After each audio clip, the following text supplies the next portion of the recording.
스콧 트렌치 저자의 돈 걱정 없는 삶이라는 책이었어요. 맞아요. 물론 투자하고 뭔가 새로운 방식을 찾아내고 이런 것도 중요하지만 있는 돈을 아껴 쓰는 거 굉장히 중요한 것 같아요. 미니멀리즘이라는 걸 접하다 보면 좋은 거 하나만 가지기, 이게 막 너무 집착이 심하게 되면 최고로 좋은 거 딱 하나만 살 거야. 보태보태병이라고 하잖아요. 좀만 더 보태면 다음 모델인데, 좀만 더 보태면 그 다음 모델인데, 요즘 사람들은 강박관념에 휩싸여 하나같이 최고를 원하고 끊임없이 최고를 찾아다닌다. 저는 딱 꼬집어서 말해요.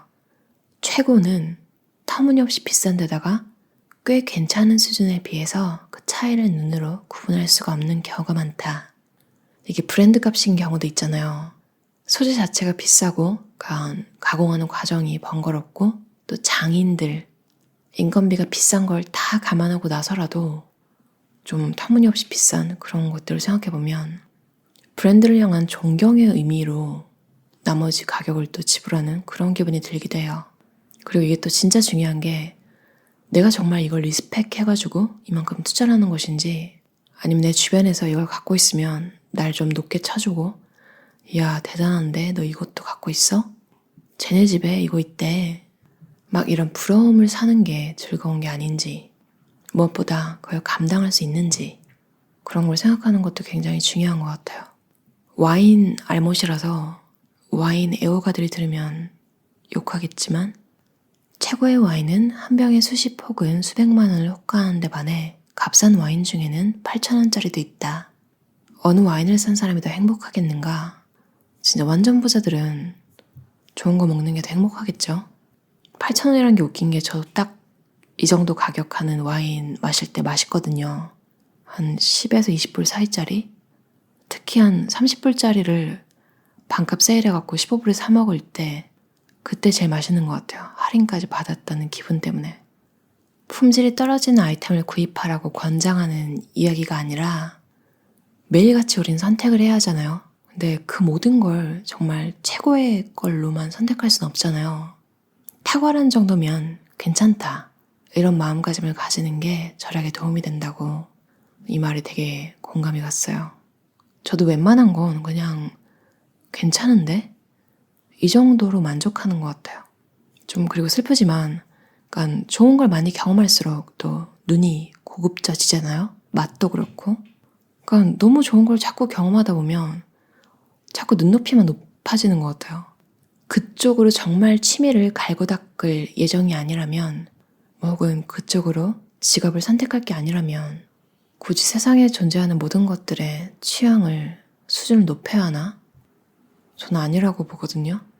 사람마다 가치관이 다르겠지만 내가 중요하다고 느끼는 몇 가지 빼고는 내가 맛있다고 느끼고 내가 편하다고 느끼고 근데 그게 저렴하게까지 하다면 굳이 그 수준을 부끄러워할 필요가 없는 것 같아요. 왜 난 이 정도면 만족하는데? 그냥 이렇게 당당하게 말할 수 있는 게 되려면 내가 신중하게 생각하는 부분, 내가 자신 있는 부분, 어디 가서 주눅들지 않을 실력을 가진 원싱이죠. 나의 한 가지가 있다면 좀 다른 부분에서는 내려놓고 좀 마음을 편하게 가져도 되지 않나. 심지어 남들이 뭐라고 해도 알게 뭐야 이렇게 생각해도 될 것 같아요. 내가 행복한 게 최고 아니겠어요? 남한테 피해주는 것도 아니고 8,000원짜리 와인으로 행복할 수 있으면 그게 더 운이 좋은 것 같아요. 모든 게 최고급이어야지 행복하면 얼마나 괴롭겠어요. 그러니까 매 순간이 좀 좌절일 텐데 천천히 그리고 꾸준히 소비 줄이기 성공하셔서 다들 원하는 삶 사셨으면 좋겠어요. 들어주셔서 감사합니다. 가토 다이조 저자의 역경이 약한 사람, 역경이 강한 사람이라는 책이었어요. 많은 생각을 하게 하는 내용이었는데요. 여러분도 여러분을 원하지 않는 사람들한테 집착을 했던 적 있나요? 근데 한참 지나고 보면 그때 내가 왜 그랬지? 진짜 그 사람이 떠나가줘서 정말 다행이다. 이런 생각이 들 때가 더 많지 않나요? 그게 그 사람이 더 잘나서도 아니고 내가 딱히 더 잘나서도 아닌데 어쩌면 그 사람이 더 예민해서 그러니까 서로 맞지 않는다. 이런 걸 더 빨리 느껴서 그렇게 떠나간 걸지도 모르겠다 이런 생각이 들었어요. 심지어 지금 생각해보면 정말 떠나줘서 다행이다. 또 그런 사람들이 간간히 연락 오기도 하잖아요. 그럼 막 너무 놀라가지고 진짜 엮이고 싶지 않아서 바로 차단하고 이럴 정도의 사람인데 예전에는 왜 몰랐을까? 이 책을 읽으니까 모든 것에 집착을 하지 말아야겠다. 그러니까 막 역경을 뚫고 무조건 하나 정하면 무조건 전진한다. 막 이런 이야기가 성공책에 많잖아요. 제가 최근에 기타리스트 정성화 씨의 책을 읽었는데 원래 피아노를 먼저 하셨대요. 근데 피아노는 죽어도 싫더래요. 그러니까 잘 못 치겠다고 재미도 없고. 근데 기타는 신기하게 친구들이랑 노는 시간까지 포기하면서 막 하루 종일 치고 그러셨다고. 그러니까 그 하나를 정했으면 달려가라는 게 막 막무가내로 남들이 좋다고 하는 거나 그냥 내가 보기에 뭔가가 좋아 보여요. 나랑 맞지도 않는데 막 억지로 막 밀고 나가고 이런 게 아니라 이 책에서 얘기하는 역경에 강한 사람의 눈을 가졌을 때 내가 사람 보는 눈이 있고 내가 뭔가를 선택하는 능력이 있을 때 그때 마음이 가는 게 있으면 올인을 하라는 그런 이야기라고 생각했어요. 그리고 이것도 되게 공감이 갔는데요. 그러니까 사람을 사귀려고 좋은 사람으로 남으려고 다 참고 원만하게 그냥 좋은 게 좋은 거. 저도 또래 친구들을 사귀어보려고 우연히 알게 된 저보다 언니인 그러니까 서로 뭐 취향이 맞거나 이런 건 잘 몰라요. 그냥 차 마시고 그럴 친구가 필요하잖아요. 그래서 그런 니즈에 의해서 몇 번 어울렸던 친구가 있는데 제가 딱 책에서 나온 이 내용 때문에 나중에 이제 그만 만나게 됐거든요. 제가 영화관에서 돈 주고 안 볼 영화를 이 언니가 보자고 하면 그냥 어울리는 명목으로 그러니까 이 분과 시간을 보내는 게 저는 즐겁기 때문에 갔는데 저는 원래 그런 영화를 안 좋아해요. 근데 즐겁게 시간을 보내려고 이미 영화에 대한 기대는 없이 그냥 봤죠. 그래서 그냥 즐겁게 나왔는데 정작 그런 영화를 선택한 이 분이 너무 막 욕을 하고 실증을 내고 심지어 같이 밥을 먹을 때도 식당이 싫다느니 메뉴에 대해서 불평을 하고 자기가 고른대거든요. 그러니까 원래 친구가 아니잖아요. 그러니까 두 번째 만났을 때 그랬는데 미치겠더라고요. 그러니까 이 사람은 나랑 시간 보내는데 의의가 없고 그냥 진짜로 자기가 하고 싶은 거 다 따라줄 누군가 필요했던 거구나. 식당 자기가 고른 거, 영화 자기가 고른 거 다 제 취향이 아닌데도 저는 시간을 이렇게 막 즐겁게 이 책에서 나온 대로 원만하게 보내려고 잘 보이려고 한 거죠. 그분한테. 참았는데 정작 그거 하고 싶은 대로 다 한 그 사람이 막 불평을 하고 하니까 심지어 저한테 되게 좀 안 좋은 말도 하더라고요. 뭐 그분이 딴 사람한테는 좋은 사람일 수도 있지만 그냥 되게 좀 별로였던 기억이 있어서 누가 먼저랄 것도 없이 그냥 서로 자연스럽게 연락이 끊겼어요. 그래서 그 다음부터 느낀 게 그냥 싫으면 영화 이건 내 취향이 아니라서 다른 사람이랑 봐. 이렇게 했으면 됐을걸. 최소한 억울하진 않았을 거 아니야. 나도 보고 싶은 영화였으면 불평을 하든 뭐든 나는 봤으니까 내가 보고 싶었던 거니까 내가 참고 있다 이런 생각은 안 했을 것 같아요. 근데 영화도 그렇고 밥도 그렇고 그리고 막 기분 상하는 말 이런 것까지 진짜 못 견디겠더라고요. 근데 사실 제가 잘 보이려는 노력을 안 했으면 제 모습 그대로 했다면 영화는 거절했을 거고 내가 막 참아주고 있다 이런 생각은 안 했겠죠. 여러모로 안 좋게 풀렸던 것 같아서 그 다음부터 그냥 친목을 위한 침묵은 좀 되게 힘든 거구나. 같이 얘기할 건덕지도 없고 솔직히 취향 맞는 친구 만나기 힘들잖아요. 뭐 그런 것도 거의 포기고 성격적으로 성인군자가 나와서 서로 힐링을 하는 그런 것도 사실 뭐 판타지고 참 이 책에서 말하는 역경이 약한 사람이 바로 저였네요. 여러분 읽고 실천을 꼭 해야겠어요. 진짜 사람 보는 눈이 없긴 하거든요. 근데 그 이유가 또 책에서 말한 슬프지만 외로움이 약하기 때문이 아닐까요? 그러니까 거절을 잘 못하고 그런 것들이 반복되는 거죠. 근데 확실히 느낀 건 차라리 내 일에 집중하는 게 덜 외로운 것 같아요. 다른 책이긴 하지만 제가 얼마 전에 리뷰했던 도마베 치데토의 머릿속 정리의 기술도 이 책이 주는 메시지와 비슷한 것 같아요. 결국 나를 성장시키는 거, 나의 인생의 목표, 좀 큰 그림을 그리고 역경에 강한 사람이 돼야겠다 이런 생각이 들었어요. 행복이라는 건 되게 감사한 순간이잖아요. 그게 24시간 지속되지 않는다는 걸 항상 생각하고 내가 할 일을 묵묵히 해나가는 삶, 그게 어떻게 보면 또 아이러니하게도 행복한 삶인 것 같아요. 다들 역경에 강한 사람 되셔서 원하는 거 다 이루시면 좋겠어요. 들어주셔서 감사합니다. 나가마스 시게이사 저자의 돈을 부르는 100가지 생각이라는 책이었어요. 책 제목처럼 짧게 나눠져 있어서 시간이 없을 때도 한 2분, 3분 이렇게 시간을 내서 원하는 부분만 읽기 좋게 되어 있어요. 돈에 관한 내용도 돈에 관한 내용인데 좀 멋있는 부자? 이런 느낌이 드는 책인데요. 멋지고 즐겁게 사고한다. 이게 다른 사람보다 나을까? 이건 다른 사람에게 인정받을 수 있을까? 이런 생각에서 벗어나서 내 스타일은 그 자체로 멋진가? 내가 즐거움을 느끼고 있는가? 이렇게 생각하라고 해요. 단지 부자가 되는 그런 거보다는 좀 멋있게 자기 스타일 있게 살아가도록 그런 방법들이 나열되어 있어서 좀 간편하고 재밌게 읽었던 것 같아요. 많은 자기계발서들이 한 주제에 관해서 되게 길게 나온 것들 있잖아요. 특히 미국 책들. 내용 자체는 정말 좋은데 가끔 읽을 때 되게 숨 막힐 때가 있거든요. 너무 많아가지고 내용이. 말콤 글래드웰 블링크에 대한 마치 그 각각의 자기계발서를 압축해 놓은 장 같아요. 저도 직감을 무시하지 말라는 얘기 되게 맞다고 생각하는데요. 여기도 이런 챕터가 있는데 직감을 중요시한다. 잘 되는 사람은 직감을 중요시한대요. 신기하게 막 온갖 조사를 다 하고 해도 못 찾은 게 전문가가 딱 쓱 보기만 해도 저게 잘못됐네 이런 경우가 있잖아요. 그러니까 직감이라는 게 그냥 전혀 근거가 없는 게 아니라 자기가 살아온 빅데이터잖아요. 또 직감을 믿는다는 것 자체도 있지만 더 깊이 들어가 보면 잘 되는 사람들의 특징은 자신에 대한 믿음이 있더라고요. 그러니까 뭘 잘해서 믿는 게 아니라 그 믿음이 있기 때문에 또 그거에 부응하려고 더 열심히 노력하고 포기하지 않고 끝까지 해내는 그런 성향 때문에 자기를 믿는 게 또 강하고 그래서 자신의 직감도 믿어주는 그래서 나쁜 일을 피하는 경우가 많은 것 같아요. 사람 보는 눈이 있는 것도 직감에 속하는 거잖아요. 어떻게 보면. 일단 모든 조건을 배제하고 내가 처음에 어떻게 느꼈지를 떠올려보라. 물건 버릴 때도 그렇잖아요. 사실 처음에 든 느낌이 맞죠. 필요가 없어가지고 버리는 쪽에 이렇게 놨어요. 근데 자꾸 생각을 하면 막 쓴 돈도 생각나고 누구 줄 수 있지 않을까?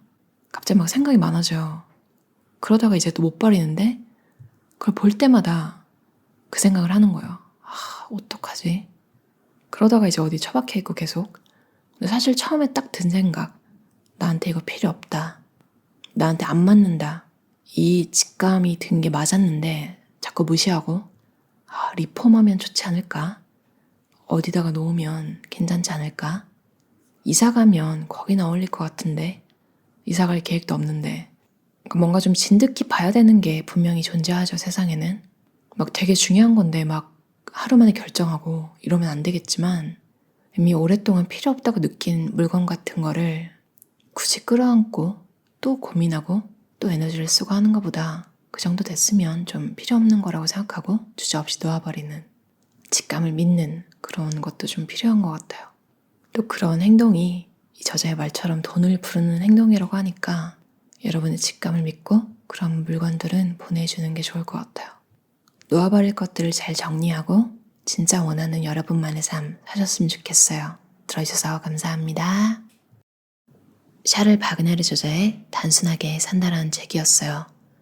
우리나라에서 베스트셀러였던 습관의 힘이라는 책을 번역했던 강주원 번역가가 옮기셨어요. 그래서 아주 오래된 책인데도 내용 자체는 옛날 느낌이 나지만 문체가 막 어렵게 읽히거나 하진 않는 것 같아요. 120여 년 전에 발표된 책인데 내용을 이렇게 잘 듣다 보면 우리가 지금 살아가는 시대랑 별로 다르지 않죠. 그래서 사람들이 역사를 공부하고 또 그걸 반영해서 뭔가를 이뤄내고 하나 봐요. 인간 심리가 막 크게 변하지 않는 것 같아요. 그 시절에도 가진 것보다 더 있어 보이려고 하는 거. 그 시절에도 현대인의 삶은 너무도 복잡해 엄청난 에너지 소비를 요구한다. 지금 현대인이 살아가는 거랑 되게 비슷하죠. 그래서 또 미니멀리즘이라는 컨셉이 피곤함을 느낀 사람들한테 인기가 있는 거고, 근데 저자는 소유를 자랑해야 할 특권이 아니라 그 무게를 느껴야 할 책임이라고 생각한대요. 소유하는 것도 일종의 기술이 필요하다고.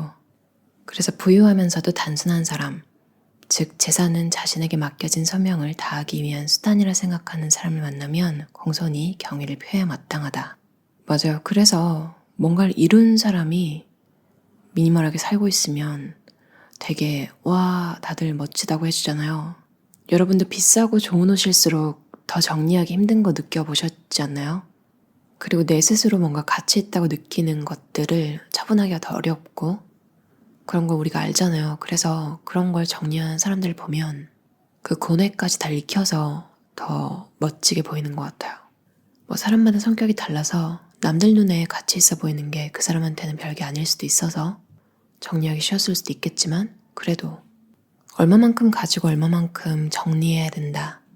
이런 게 기준이 없잖아요. 뭐 어린이 때도 없었기 때문에 나이와 상관없이 정리를 못하고 그대로 나이가 드신 분은 막 90세가 돼서도 정리를 못하시기도 하고 물론 또 전쟁을 겪은 세대는 뭔가 좀 다르긴 하겠죠. 물건의 소중함을 너무 아니까 물건에 대한 이제 감정 같은 게 다를 수도 있겠지만 우리는 각기 다른 산물을 안고 세상에 태어났다.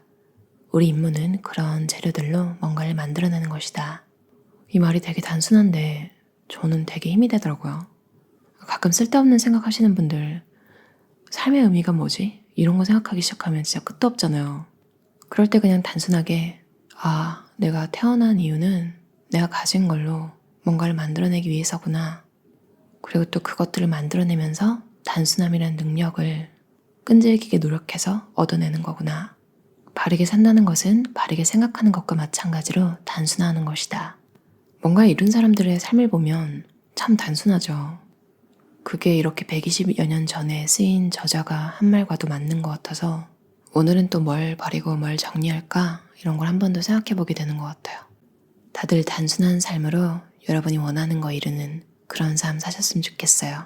들어주셔서 감사합니다. 사쿠라이 쇼이치 후지타 스스무 저자의 운이 복리처럼 쌓이는 사람들의 습관이라는 책이었어요. 운은 누구에게나 공평하게 찾아온다. 운이 찾아올 때 그것을 자기 것으로 만드는 사람과 그렇지 못하는 사람이 있을 뿐이다. 맞아요. 인생의 모든 게 운이라고는 하지만 그 운을 받아들일 준비가 된 사람한테 그게 운이라고 느껴지는 거잖아요. 책에 나온 내용 중에 남이 잘 됐을 때 운이 좋아서 그렇지 뭐. 이 말이 당사자가 아닌 사람이 할 말은 아니잖아요. 보통 스스로 막 주변에서 칭찬할 때 아닙니다. 운이 좋아서 그랬죠.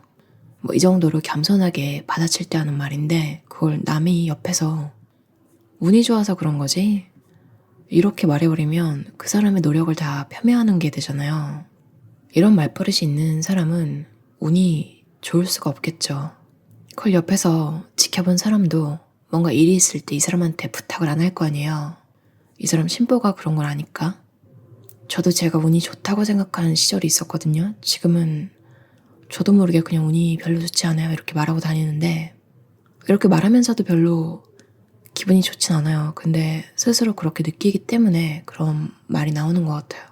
제가 운이 좋다고 느꼈을 때를 보니까 제가 오랫동안 했던 관심이 있었던 그런 것들로 일을 하고 좀 한우물을 팠었던 시기이기 때문에 약간 인정받기가 쉬웠던 시절이더라고요. 그때는 마냥 운이 좋은 줄 알았는데 생각해보니까 남들이 봤을 때 이 사람은 이거에 진심이구나 이렇게 보였을 때 그러니까 뭔가 더 쉽게 풀렸던 것 같다는 생각이 들어요. 한편으로는 또 그렇게 생각하니까 나만 잘하면 되는구나. 또 너무 복잡하게 생각하지 않아야겠다. 그러니까 열정을 쏟을 수 있는 일 그런 걸 했을 때는 스스로에 대한 자신감 이런 것도 높은 것 같아요. 근데 뭔가 주변의 의견 그리고 이렇게 해야 된다 저렇게 해야 된다 막 먼 미래를 바라보고 막 온갖 막 계산기를 두드리고 그렇게 선택한 것들은 지쳐서 나가 떨어지게 되더라고요. 결과적으로 보면 전혀 잘 계산이 된 선택이 아니죠. 좋은 의미로 경험이었다 이렇게 얘기할 수 있지만 이 책에서 이야기한 것처럼 괜히 머리를 굴리다가 오히려 더 망한 것 같은? 사실 본질은 되게 단순하구나. 실패해도 경험이었다고 얘기하는 게 물론 좋긴 하지만 우리가 한 200~300년 사는 게 아니잖아요. 그래서 참 부모님의 역할이 중요하구나 이런 생각도 들어요. 10대 때 많은 경험을 할 수 있게 너무 늦지 않게 적성을 찾을 수 있도록 도와주는 것도 중요한 것 같아요. 근데 또 인생은 업앤다운이잖아요. 뭐 좋은 일이 있다가 나쁜 일이 있기도 하고 또 나쁜 일이 있기도 하다가 좋은 일이 또 생기기도 하니까 그럴 때까지 그런 척 하라고 하잖아요. 나는 운이 좋다 라고 말하고 믿으면 그 갭을 자꾸 메우려고 하잖아요. 사람은. 내 마음속에서는 어디선가 나 사실 운 안 좋은데 요즘 이거랑 내가 입으로 내뱉는 나는 운이 좋은 사람이야, 이 간극을 메우기 위해서 노력을 하게 되는 게 또 사람인 것 같아요. 저 얼마 전에 사람들과 얘기를 할 때 저도 모르게 제가 운이 별로 좋은 편이 아니라서요, 그 우스개로 이런 얘기를 제 입 밖으로 내는 걸 보고 좀 깜짝 놀랐거든요. 제 스스로. 또 제가 느낀 호주 사람들의 특징은 한국처럼 자기 비하 개그 이런 게 좀 잘 안 먹히는, 진심으로 받아들이는 그런 분위기여가지고 제가 입 밖으로 그런 얘기를 내고 나서 되게 후회를 했어요. 근데 또 그 근본적인 문제가 뭐냐면 제 스스로 정말로 운이 별로 안 좋다 이렇게 믿고 있었더라고요, 최근에. 그래서 그때부터 운이 좋다고 다시 생각해보자. 다시 나를 믿어보자. 내가 자신감이 없는 부분을 좀 더 열심히 해보자. 내 스스로 다시 저는 운이 좋은 편이에요 라고 말할 때 내 내면에 어색함이 없도록 살아보자. 이런 생각이 다시 들더라고요. 책 제목인 운이 복리처럼 쌓이는 사람들의 습관으로 여러분도 원하는 거 다 이루는 삶 사셨으면 좋겠어요. 들어주셔서 감사합니다. 김영석 저자의 우리 행복합시다라는 책이었어요. 다큐멘터리로 100세가 넘으신 교수님 이야기를 본 적이 있는데 이분이셨어요. 1920년에 평안북도 운산에서 태어나 평안남도 대동군 성산리에서 자랐다. 1920년 100살이 넘으셨잖아요. 그래서 비행기를 타는데 탑승권에 오류가 났었대요. 아마 2자리로만 기입이 가능한가 봐요. 그래서 1살로 뜨셨대요. 원래는 101살인데. 그런데 또 다른 얘기도 있대요. 세브란스 병원의 한 원목의 장모가 106세가 되었을 때에는 주민센터에서 초등학교 입학시키라는 통지서를 받았다는 얘기가 생각이 났다. 와, 100살이 넘은 기분은 어떨까요? 사람들은 좀 주변에 그 나이대에 사람이 없으면 그 나이대의 건강 상태가 보통 어떤지, 어떤 느낌인지 잘 모르는 것 같아요. 저도 잘 모르겠더라고요. 그러니까 제가 있는 나이대나 제 주변에 있는 사람이 있는 나이대에는 가늠이 되는데 아닌 경우는 이렇게 책으로 볼 때 참 신선하게 다가오는 것 같아요. 자기가 하고 싶은 일을 계속 하는 사람이 얼굴까지 젊어 보인다. 굉장한 거 아닌가요? 누구나 날 때부터 원하는 일을 바로 하면서 살 수는 없겠지만 어느 정도 이제 노력을 하면 좀 비슷하게라도 살게 되는 것 같아요. 남들보다 좀 늦게 시작하더라도 일단 할 수는 있는, 그렇게라도 원하는 걸 해야 진짜 삶을 사는 기분이고 노화까지 늦추다니 참 좋죠. 예술이나 학문을 사랑하는 열정은 좀처럼 사라지지 않는다. 이 말이 되게 힘을 주는 것 같아요. 아무리 세월이 지나도 또 배울 게 있고 내가 배우고 싶고 애정이 가는 것들이 있구나. 80대 번역가가 되신 김욱 번역가님도 배움에 대한 열정 이런 게 막 느껴졌거든요. 인터뷰를 봤을 때. 우리가 보통 생각하는 80, 90대 그리고 이 저자는 100세가 넘으셨죠. 되게 느긋한 거는 맞는데 뭔가 되게 유유자적하게 지내실 것 같은데 사실은 되게 배움에 대한 열정이 아직 식지 않은 그런 모습을 보는 게 되게 힘이 되는 것 같아요. 미디어에서는 젊은 층, 그러니까 20, 30대를 주로 비추잖아요. 근데 다양한 나이대의 사람들이 세상에는 같이 살아가고 있고 100살이 넘으신 분도 마음의 열정은 똑같다. 뭐 살면서 조금 성격이 변하기도 하겠지만 좀 보면 어렸을 때 성격이 그대로 보통 가는 것 같아요. 기질은 안 변한다고 하잖아요. 그래서 뭔가 승부욕이 막 있고 배우는 거 너무너무 좋아하고 이런 욕심이 있으신 분들은 나중에도 계속 뭔가를 배우시더라고요. 보면 눈이 막 반짝거리시는 분들이 있잖아요. 그건 나이랑 정말 상관이 없는 것 같아요. 일을 사랑하는 마음은 무엇보다도 소중하다. 내가 하는 일을 통해 더 많은 사람들이 행복하게 인간다운 삶을 누릴 수 있도록 도와야 한다. 저자가 이런 마음가짐을 가지고 살기 때문에 장수를 하신 걸까요? 100세 시대라고 하잖아요. 행복하고 품위 있는 삶을 사는 것. 그런 삶을 목표로 사는 것도 나쁘지 않은 것 같아요.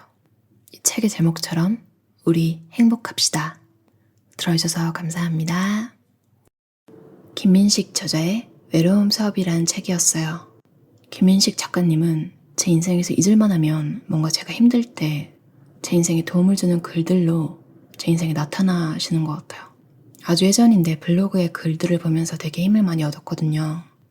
제가 게을러가지고 영어 공부법에 대한 추천, 패턴을 외우라 이런 이야기도 하셨는데 그거는 제가 하지 못했어요. 대충 원서를 그냥 너무 깊이 막 고민하지 말고 그냥 술술 읽어나가라 이런 조언은 지켜나갔던 것 같아요. 필요한 게 있을 때 번역된 책이 없더라도 그냥 좀 모르는 단어가 나와도 막 읽어나가면 읽히긴 하더라고요. 그런 식으로 많이 늘기도 했고 아무튼 이번에는 외로움 수업이라는 책으로 저한테 또 삶에 희망을 주시는 것 같아요. 전 10대 때는 하고 싶은 게 너무 명확했어요.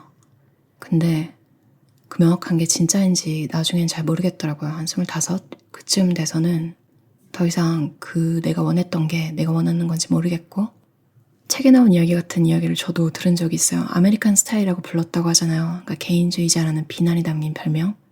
전 별명까지는 안 붙였는데 저보고 좀 저를 싫어하던 상사분이 넌 미국에 가야겠다. 꼭 외국에 나가. 같은 의미의 칭찬 같은 욕이죠. 그러니까 좀 사라져 내 눈앞에서. 좀 그런 의미였고 아무튼 지금은 외국에 있긴 한데 저를 좋아하는 상사분들이 많았는데도 어딜 가나 한 명은 꼭 이유 없이 싫어하잖아요. 뭐 학창시절에는 그렇다 쳐도 일을 같이 해야 될 때 그리고 같은 직급이라도 저보다 나이가 많으면 그때는 저한테 좀 권력을 행사하는 심지어 제가 일을 잘해서 위의 상사들한테 칭찬을 받으면 좀 니까짓게 왜 이런 느낌으로 좀 분위기가 됐던 것 같아요. 그래서 좋은 상사분이 위에 있어도 제가 전투력 같은 게 좀 강하지 않았어서 지금 생각하면 알게 뭐야. 그냥 회사에서 인정받고 다니고 있으면 사실 그 사람이 더 불안해해야 되는 거잖아요. 일 못하고 저보다 같은 직급인데 이제 좀 성격도 좀 그런 아무튼 이런 얘기까지 나왔는데 또 잘 생각해보면 이 저자가 말한 것처럼 다 협업이잖아요. 그러니까 그분의 신경을 거스르게 한 제 뭔가가 있었겠죠. 그걸 좀 더 세심하게 살피고 눈치를 좀 잘 봤어야 되는데 좀 그런 걸 못했었던 것 같기도 해요. 그리고 저도 좀 팀을 잘못 만나면 되게 짜증 속으로 많이 내는 타입인데 이 책 읽고 좀 반성을 했어요. 아, 잘 되든 못 되든 팀이면 그냥 내 탓이라고 하는 게 낫구나. 이 책에 나오는 내용 중에 전범선 저자 이야기가 있는데 입학 후 졸업까지 한 번도 전교 1등을 놓치지 않아서 일명 강원중의 전설이라 불린 사나이. 그의 공부 비결 중 하나는 지기 싫어하는 마음이랍니다. 대단하죠. 근데 그 다음 이야기가 진짜 공감이 갔어요. 스포츠는 기본적으로 경쟁이다. 하지만 축구나 농구와 같은 단체 경기에서는 이기는 게 내 마음처럼 쉽지 않다. 내가 아무리 열심히 해도 팀원들이 못하면 졌다. 육체적으로도 굉장히 피곤한 일이었다. 이겼을 때 돌아오는 사회적 보상도 크지 않았고 그것마저 팀원들과 나눠 가져야 한다. 공부는 그렇지 않았다. 나만 잘하면 됐다. 육체적으로도 그리 힘들지 않았다. 1등을 했을 때 돌아오는 영광은 나의 독차지였다. 나는 운동에서 채우지 못했던 승부욕을 공부에서 채우기 시작했다. 그게 훨씬 재밌었다. 근데 이제 민족사관학교라는 좋은 고등학교에 가서 보니까 성적으로 승부 내기가 어려웠대요. 그래서 특기를 고민하다 밴드를 시작하셨는데 이제 나중에 디제잉을 하면서 딴따라로 거듭나요. 이렇게 적혀있어요. 1등을 놓고 다투는 공부는 한 명의 1등과 무수한 나머지를 만들지만 창작 활동은 달라요. 제가 좀 중구난방으로 읽었긴 한데 대충 느낌이 오시죠? 세 가지 다른 스타일의 삶을 여기저기 오가는 게 삶인 것 같아요. 그러고 자기가 제일 잘 맞는 삶을 찾는 거. 김민식 작가님의 최근 인터뷰를 본 적이 있는데 자기 관리를 잘 못하는 사람은 오히려 팀워크로 그러니까 회사에 남는 게 낫다고 하더라고요. 왜냐면 이제 집에 혼자 있으면 진짜 루틴이고 뭐고 다 깨지니까. 그렇게 하거나 혹은 혼자 일할 수 있는 걸 찾거나 글쓰기나 음악 만들기 등 이런 걸 하는 거죠. 혹은 다양한 1인 기업이 있잖아요. 1인으로 할 수 있는 일들. 저자도 얘기하는데 협업의 시대, 마지막 남은 1인 작업이 글쓰기입니다. 인생 이모작의 시대, 여러분도 조금씩 뭔가를 준비해가는 것도 마음이 좀 편해지는 지름길일 수 있을 것 같아요. 김민식 저자의 외로움 수업이라는 책 소개였어요. 들어주셔서 감사합니다. 박후 정신과의 저자의 적당히 느슨하게 조금씩 행복해지는 습관이라는 책이었어요. 학창시절에 집단 괴롭힘을 당했대요. 그래서 마음의 안식처를 찾다가 스쿨 카운슬러를 꿈꾼 적이 있다고 해요. 지금은 정신과 의사고 ADHD와 우울증 환자이기도 한 그는 어떻게 하면 적당히 사회에 녹아들어 문제없는 사회인으로 살아갈 수 있을지 고심한 끝에 남의 눈을 의식해서 나를 바꾸지 않고도 조금씩 삶을 바꾸는 40가지 멘탈 보호법을 터득했다. 그것들이 나열된 게 바로 이 책인데요. 적당히 느슨하게 조금씩 행복해지는 습관. 무너지 않고 둥글게 행복하게 사는 사람들의 특징은 행복해질 수 있는 자신으로 막 바꾸는 것도 아니고 그 모든 장애를 물리치고 내가 난데 막 이러면서 나를 막 강조하고 이런 것도 아니고 그냥 적당히 내가 살아가는 그룹에서 적당히 녹아들 수 있는 요령을 배우고 익히는 거, 그리고 그걸 실천하는 거. 와, 이게 딱 듣자마자 떠오르는 몇몇 사람들, 여러분 인생에서 봤던 사람들이 있지 않나요? 혹은 여러분이 그렇게 살아왔을 수도 있고, 이런 분들의 특징이 되게 오래 뭔가를 꾸준히 하는 것 같아요. 그러니까 막 열정을 막 불사르면서 그런 사람들은 나중에 보면 다 관도 있고 막 대립을 하고 막 쟁취하고 막 싸우고 이런 분들은 나중에 다 때려쳤더라고요. 그런데 이렇게 의퇴를 하면서 잘 이렇게 묻어가고, 그러니까 자기 꿈을 이룬 건 아니죠. 계속 그걸 마음속에 간직하면서 적당히 주변에 녹아들면서 계속 정말 묵묵히 앞으로 나아가는 분들은 뭐 거창한 걸 나중에 엄청 이루지 않았더라도 정말 느슨하게 조금씩 행복하게 살고 계시더라고요. 어른들이 그런 얘기 많이 하잖아요. 우리 아이가 평범하게만 살았으면 좋겠다. 행복하게. 그러니까 내가 있는 집단에서 튀지 않게 중간 정도로, 좀 어디서 막 따돌림을 당하거나 이러지 않게, 성향마다 다르겠지만 이게 좀 부모님의 교육이나 타고난 성향 이런 게 있을 것 같기도 해요. 저 예전에 어떤 거였는지 잘 기억이 안 나는데 아마 오디지라는 채널에서 뭔가 이렇게 떠가지고 봤었는데, 그러니까 되게 어린 아이가 너무 튀면 힘들 것 같아요. 그러니까 주변이랑 너무 다르니까 외로워질 것 같아요. 뭔가에 대해서 이렇게 답변한 게 되게 기억에 남더라고요. 막 튀어야 산다, 뭐 이렇게 생각하고 사시는 분들도 있지만 무난하게 살려는 분들도 되게 많잖아요. 근데 이 아이가 그렇게 말을 하는 거에서 애가 되게 성숙해 보이더라고요. 그런 말을 직접 하니까.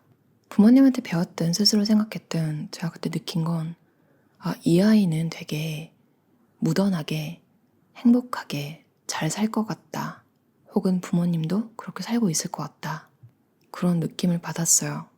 이 책에 나온 내용도 있지만 무던하게 산다는 게 내가 다 포기하고 주변에 맞춰주고 이렇게 사는 게 무던한 게 아니잖아요.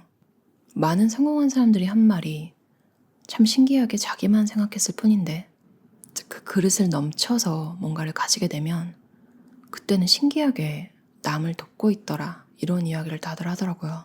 딜버트를 그린 만화가 스콧 아담스도 이런 얘기를 했잖아요. 세상에는 3가지 유형의 사람밖에 없다.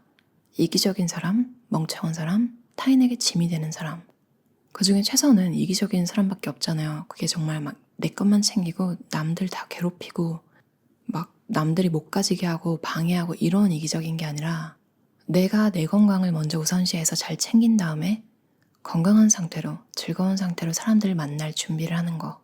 그런 의미의 이기적인 거거든요. 한국에서는 아파 죽어도 일하러 가라, 막 이런 아파 죽어도 학교에 가라, 그게 성실함이다, 그러니까 이런 사고를 가지신 분들이 아직도 있잖아요. 근데 그 감기 걸려갖고 학교 가면, 감기 걸려가지고 직장에 나가면 다른 사람한테 옮길 수가 있잖아요. 참 어떻게 보면 한국은 좀, 그러니까 지금은 좀 다를 수도 있겠지만 10년 전만 해도 좀 그런 분위기였던 것 같아요. 이 저자가 말하는 자기부터 챙기라는 게 좀 불가능한, 사회적으로 용인되지 않는, 또 그런 분위기에 있을수록 우울감을 느끼게 되고, 그래서 저자가 나부터 챙기라는 말을 하지 않았나 이런 생각이 들어요.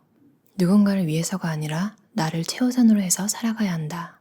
제가 예전에 리뷰했던 자유로운 이기주의자에서도 저자 율리엠 바카우스가 그런 말을 했잖아요. 당신 자신부터 챙기라고. 왜냐면 다른 사람은 다른 사람 자신부터 챙기고 있으니까. 와, 되게 명쾌한데 머리를 뭔가 맞은 기분이 들더라고요.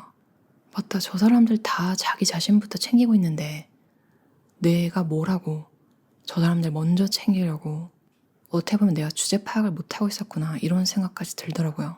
그리고 장기적으로 보면 자기 자신을 못 챙기는 사람은 계속 옆에 있다 보면 어느샌가 부담스러운 존재가 되는 경우도 많이 봤어서 이 말에 되게 공감이 갔어요. 적당히 느슨하게 조금씩 행복해지는 40가지 멘탈 보호법. 분명 열심히 산 것 같은데 남은 게 없는 것 같고 내 인생은 대체 뭐였던 걸까? 이런 생각이 들 때 읽어보시면 되게 도움이 되실 것 같아요. 다들 행복한 삶 사셨으면 좋겠어요. 들어주셔서 감사합니다. 애니 듀크 저자의 퀴트이라는 책이었어요. 끈기로 버티는 것이 항상 최선의 선택은 아니다.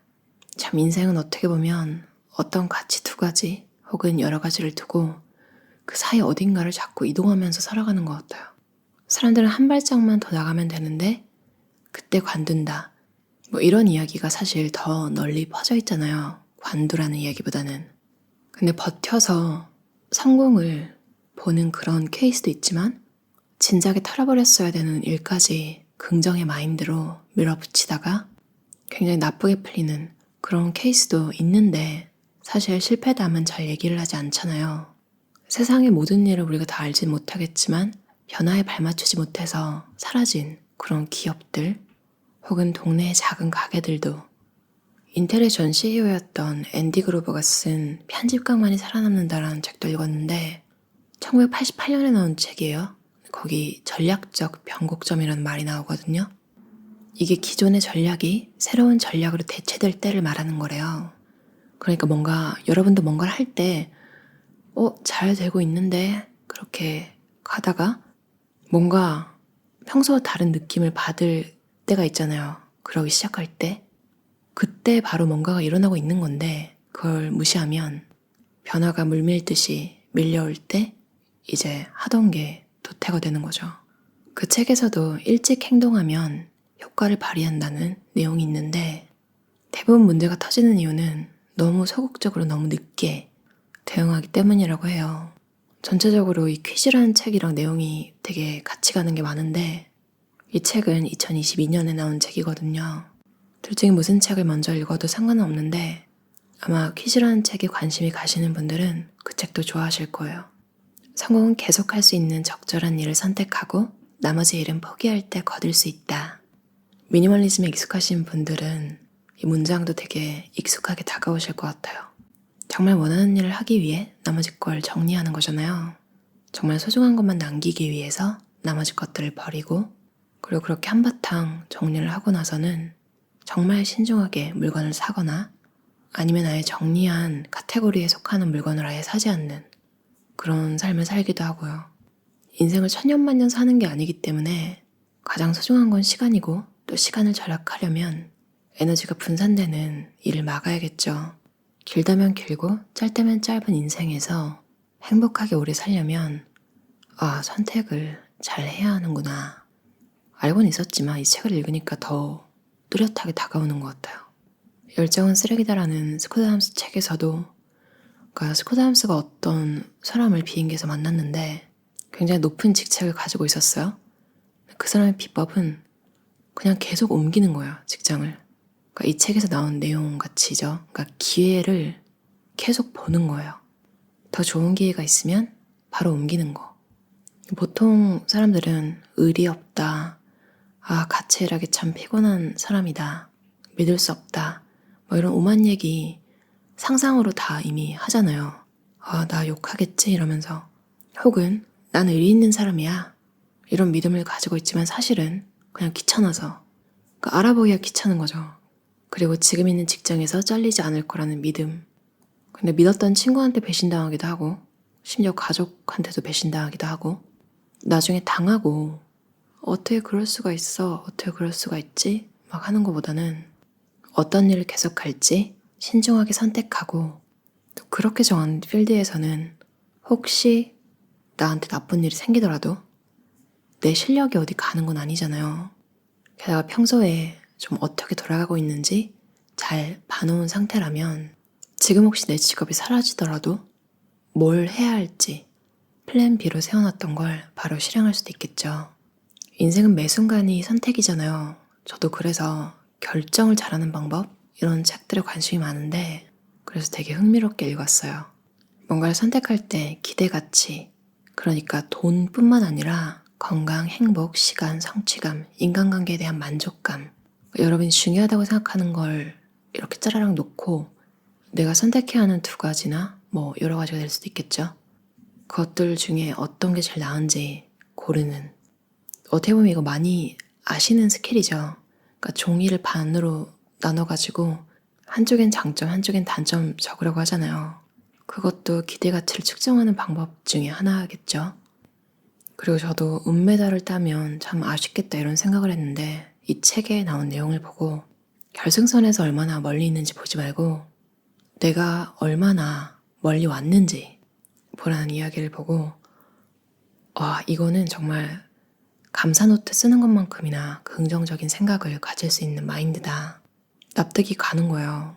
가끔 힘든 날 여러분이 얼마나 멀리 왔는지 예전에 있던 곳에서 그런 생각을 해보시면 아, 나 참 잘했구나.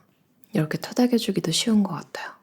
지금 나를 고통스럽게 하는 뭔가가 추구할 만한 가치가 있는 것인지 기대평가를 잘 하고 나면 더 노력을 해야 하더라도 좀 마음이 편하고 만약 그렇게 가치가 있는 일은 아니었네 라는 생각이 든다면 미련 없이 버리는 것도 좋은 선택이 될 것 같아요. 다들 행복한 삶 사셨으면 좋겠어요. 들어주셔서 감사합니다. 인텔을 반도체 제국으로 만든 전설의 CEO 앤디 그로브의 편집각만이 살아남는다라는 책이었어요. 1988년에 나온 책인데도 지금 읽어도 매치되는 게 굉장히 많죠. 브랜딩 전문가 노희영 씨, 그러니까 비비고 만드신 분 있잖아요. 그리고 마케도 브라우니, 브랜딩도 하시고 브라우니도 만드신 그분의 책도 재미있게 읽었는데 그분이 이렇게 제품을 출시하고 전국에 있는 마트의 시식 코너에서 일하시는 분들 있죠. 직접 만나서 얼마나 이 제품에 자부심을 가져도 되는지, 이 제품이 얼마나 심혈을 기울여서 만든 것인지 그분들한테 정말 마음에 새기도록, 그리고 이걸 시식하는 일을 하는 걸 자부심을 가지도록 그렇게 교육을 다 나가셨대요. 그분들이야말로 최전방에서 이제 고객들을 직접 만나는 분들이잖아요.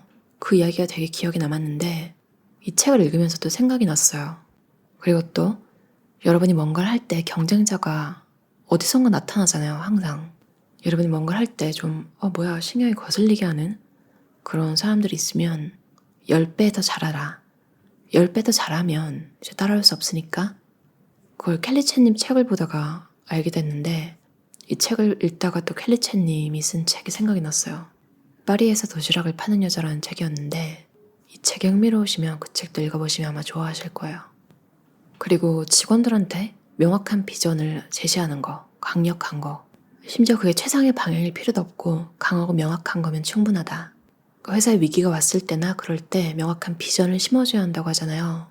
피지컬 100이라는 넷플릭스에 하는 서바이벌 프로그램 혹시 아시나요? 몸짱들이 나와서 대결하는 프로그램인데 그걸 기획한 게 MBC에 있는 장옥이 PD였대요. 그걸 어떻게 알게 됐냐면 박성재 MBC 사장은 페이스북 자신의 계정에 장옥이 PD가 연출하고 기획한 서바이벌 프로그램이라고 그런 이야기를 하시면서 그는 많은 분들이 지상파 TV는 끝났다고 말하지만 저는 우리 사원들에게 늘 MBC는 이제 지상파 TV가 아니다. 지상파 채널을 소유한 글로벌 미디어 그룹이다. 이렇게 쓰여진 글의 일부를 봤어요. 너무 잘 쓴 거예요. 딱 한 번 본 저도 이렇게 MBC가 그런 식으로 이제 나가는구나. 글로벌 미디어 그룹이라고 이렇게 명확하게 머리에 탁 들어오는데 직원들도 이미 다 명확하게 알고 있을 거 아니에요. 이 책을 읽으면서 그 생각도 났어요. 어떤 일에든 위기가 오기도 하잖아요. 죽음의 계곡이라고 하는데 그 죽음의 계곡을 빠져나가는 데 도움이 되는 두 가지는 바로 명확성과 신념이라고 해요. 사람들이 난 게을러서 안 돼. 게을러서 못해. 내가 게을러서 그랬지 뭐. 그렇게 게으름을 탓하는데 사실은 뭔가를 못한 이유가 신념이 없어서라고 해요. 나를 믿지 않아서. 그 얘기도 또 소름이 돋더라고요. 너무 맞다고 생각이 들어서 여러분이 무슨 일을 하시든 꼭 살아남으셨으면 좋겠어요. 들어주셔서 감사합니다. 가지가야 요코 저자의 1일 5분 정리 수납 정돈법이라는 책이었어요. 맞아요. 옛날에 이제 가정집을 개조해주는 그런 프로그램 많이 나왔잖아요. 근데 항상 사람들이 요청하는 게 수납 공간이 많았으면 좋겠어요. 그러니까 그때는 미니멀 라이프라는 개념도 없고, 그러니까 많은 게 좋은 거, 그런 개념으로 많이들 살 때였던 것 같아요. 그러니까 집이 크고 물건이 많을수록 잘 사는 거, 내가 지금 잘하고 있는 거.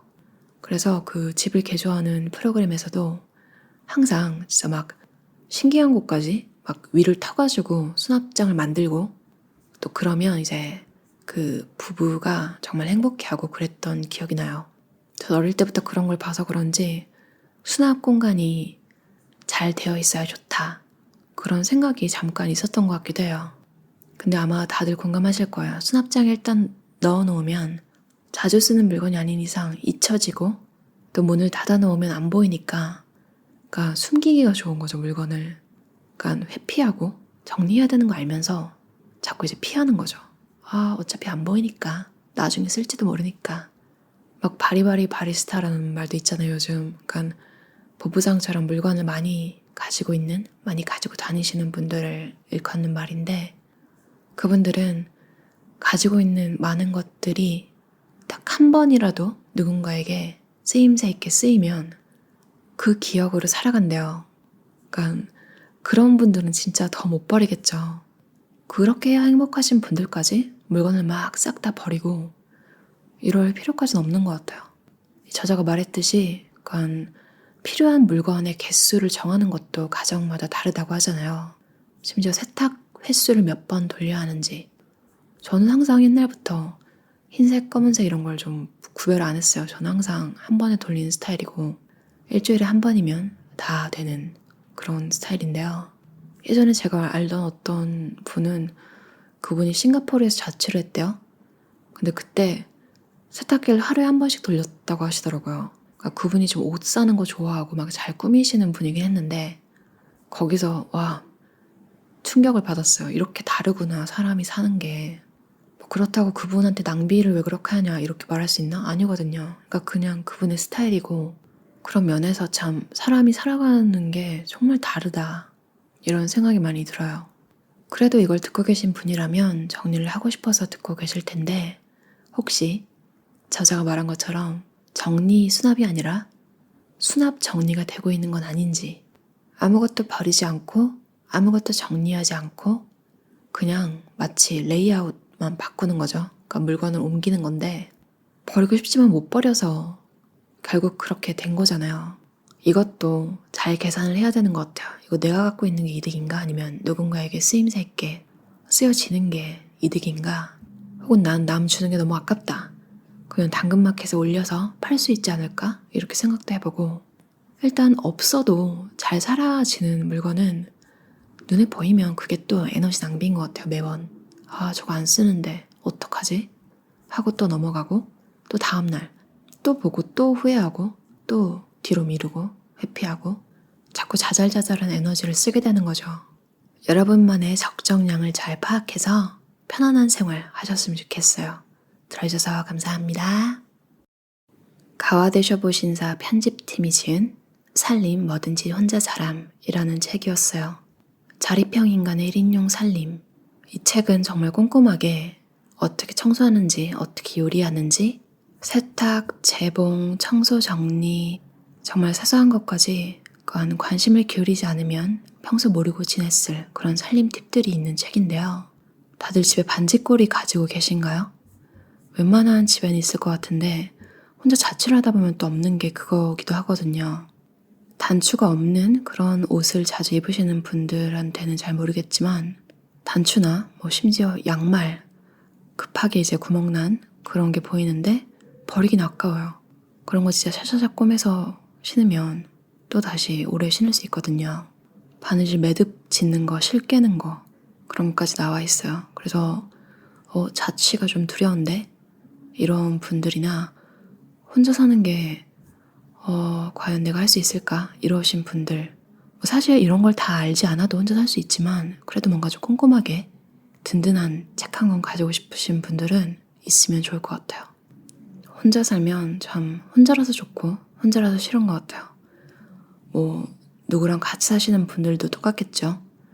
그러니까 누가 있어서 좋지만 또 가끔은 누가 있어서 싫은, 어떤 게 더 좋은 건지는 모르겠고 득과 실이 있는 것 같아요. 가끔 가족들이랑 같이 살고 싶다 이런 생각하거든요. 집에 있을 때는 내가 밥을 안 먹으면 이제 부모님이 먹으라고 하잖아요. 근데 혼자 살면 어떻게든 내가 나를 먹여야 되고 나 외에는 나를 챙겨주는 사람이 하나도 없는 거예요. 그래서 이 책의 도입부에 있던 문장이 되게 와닿았어요. 목표는 혼자서도 잘하는 어른이 되는 것. 아직도 번거로운 게 많고 아직도 모르겠고요. 어른이 된다는 건 왜 이렇게 버거운 건지. 단테가 또 방광염에 걸려가지고 지금 입원 중인데 괜찮다고 연락이 왔어요. 그래서 곧 퇴원을 할 건데, 반려동물이 아픈 거, 근데 갑자기 청소기 배터리가 다 되거나 또 식기세척기 세제가 다 떨어지거나 휴지가 떨어지거나 이런 게 미리미리 좀 정신이 있을 때 제깍제깍 해놓았으면 지금의 나에게 도움이 됐을 텐데, 정말 위기는 평소에 관리하는 게 맞는 것 같아요. 되게 사소해서 나중에 하지 뭐 이렇게 했던 것들, 생필품 주문하는 거 이런 거 평소에 하면 별거 아무것도 아니잖아요. 짜잘한 걸 미루면 내가 정말 시간이 필요할 때 그런 거에까지 이런 시간을 써야 되는구나. 한 번 했다고 그리고 꾸준히 잘 하고 있다고 괜찮은 게 아니라 주기적으로 정기적으로 재검토를 하지 않으면 미묘하게 좀 다시 무질서한 느낌 이런 게 나기 시작하더라고요. 건강하고 기운이 있을 때 괜찮은 날 뭔가 오늘 좀 쉴까? 그래도 되지만 혹시 주변에 정리할 거 없는지 둘러보는 하루 보내셔도 좋을 것 같아요. 뭐든지 혼자 잘하는 그런 삶 사셨으면 좋겠어요. 들어주셔서 감사합니다. 보도셰퍼의 돈이라는 책으로 유명한 보도셰퍼의 이번에도 보도셰퍼 V의 레버리지라는 책이었어요. 항상 읽을 때마다 돈관념뿐 아니라 인생 전반에 대해서 고찰하게 해주는 그런 글을 쓰시는 분인데요. 원싱이라는 책으로 한 가지에 집중을 하는 이야기가 굉장히 유명하잖아요. 근데 이제 보도셰퍼의 책에도 그런 내용이 있는데, 한 가지 상품이나 단 하나의 능력에만 주목하라. 기업은 우선적으로 성장을 이룬 다음에 다양성을 갖춘다. 그러니까 송곳처럼 뾰족하게 뚫고 진입해야 한다고 해요. 그러니까 여러 개 막 중구난방하지 말고 딱 하나만 골라서 뾰족하게 갈고 닦으라고 하는데요. 그러니까 왜냐면 여러분을 모르는 사람은 여러분이 아무리 다재다능하다고 해도 이것도 하고 저것도 해요. 저것도 하고요. 이것도 합니다. 막 여러 개를 하면 화풍선이 취급을 한다고 해요. 그 실력을 확실히 보기 전에는 이것도 하고 저것도 합니다 말만 들으면 이 사람 뭐야? 이런 생각이 들 수도 있잖아요. 포뮬러 1 선수 미하엘 슈마어라는 사람이 있는데, 그분은 탁구에도 뛰어난 재능을 갖고 있었대요. 축구 다른 스포츠 종목도 잘했고. 근데 그분이 하나를 특화하지 않았다면 지금 어디 있었을까요? 여러 군데 막 조기축구에 그런 정도의 성공 여러 개를 가지고 있겠죠. 그거보다 딱 하나로 성공하는 게 훨씬 더 성공적이잖아요. 그리고 아인슈타인도 물리학보다 사실 열정은 바이올린에 진짜 있었대요. 근데 아쉽게도 그 재능이라는 게 많이 받쳐주지 않아서. 근데 아인슈타인이 거기에 몰두했다면 많은 게 바뀌었겠죠. 내가 뭘 잘하고 내가 뭘 즐기는지, 한 만큼 혹은 한 거보다 더 돌아오는 그런 일은 내 인생에 뭔지, 이걸 하는 것 자체가 즐거워요. 이것도 있지만 사실 그건 보상을 안 받아본 입장에서 할 수 있는 소리 같거든요. 인생에서 여러 개 재능이 있는데 뭐는 내가 진짜 손만 까딱해도 반응이 너무 좋고 주변 사람들이 다 칭찬해요. 그런 거랑 내가 또 비슷한 레벨로 좋아하긴 하는데 노력한 거에 비해서는 반응이 좀 오지 않고 나도 되게 허탈해지고 그런 것도 있잖아요. 여기서 적을수록 더 많아진다는 것을 명심하라고 보도셰퍼가 말해요. 돈 버는 방법은 쉽다고 하잖아요. 어떤 문제가 있는 집단, 내가 해결해 줄 수 있는 집단을 정해서 그 사람들의 문제를 해결해 주라고. 정말 공감이 가는 문장이 있었는데요. 당신이 남다르다는 깨달음에서 가장 큰 자존감이 나온다. 여러분이 뭔가 남보다 조금 더 잘하는 분야, 그런 게 나 이거 좀 괜찮구나 할 때 갑자기 자존감이 확 올라가잖아요. 스스로 특별하다고 믿고 원하는 거 다 이루는 멋진 삶 사셨으면 좋겠어요. 들어주셔서 감사합니다. 호리의 다카오미 저자의 진심으로 산다라는 책이었어요. 저는 이 저자의 좀 센 화법 이런 게 좀 잘 맞는 타입이라서 또 읽게 되었는데, 다동력, 가진 돈은 몽땅 써라, 이 두 개를 읽고 그 다음에 모든 교육은 세뇌다를 읽고 나서 이 책도 찾아보게 되었어요. 진심으로 산다. 되게 당당하고 뭐 할 거 있으면 바로 시작하고, 그러니까 도무지 뭔가 한계가 없어 보이는 사람들 있잖아요. 그런 사람들 참 매력적이죠. 이 저자도 좀 그런 성격인데, 그러니까 뭔가 누가 이거 좋대 하면 자기도 좋다고 생각하면 그날 바로 시작하는 그런 사람이거든요. 그리고 너무 찔렸어요. 그러니까 장기적인 비전, 미래에 뭘 해야지. 저도 그런 상상하면서 좀 현실이 좀 안 좋을 때 위안을 얻는 편인데, 그런 생각은 관두고 지금 당장 해라, 그런 말이 되게 와닿았어요. 그리고 저도 신기하게 모르는 분야일수록 이상하게 막 교과서 같은 걸 사가지고 체계적으로 배우려고 하고 있더라고요. 그러다가 질려서 때려치고. 근데 제가 잘하는 것들, 제가 관심이 있고 좀 능숙하게 하는 것들을 생각해보니까 한 번도 뭐 체계적으로, 그러니까 A to G로 교과서를 읽고 배운 게 아니라 다 예제부터 했더라고요. 사실 보면 그 예제라는 걸, 그러니까 뭔가 결과물을 내기 위해서 그 교과서를 배운 거잖아요. 병행하는 것까지는 괜찮은데 사실 병행도 좀 에너지가 더 빨리죠. 그러니까 예제를 좀 더 만들어 볼 수 있는데, 뭔가 일단 흥미를 잃지 않게 시작을 하고, 그러니까 그러다 보면 더 체계적으로 알고 싶다, 그런 욕심이 생기게 되잖아요. 그때 이제 공부를 하는 것도 괜찮은 것 같아요. 기타 배운 것도 되게 공감이 갔어요. 그리고 혹시 청취자님들 중에 기타 저런 식으로 그냥 쉬운 곡 배우고 싶으시면 요청해 주시면 제가 한번 쉬운 노래로 강좌를 한번 올려볼게요.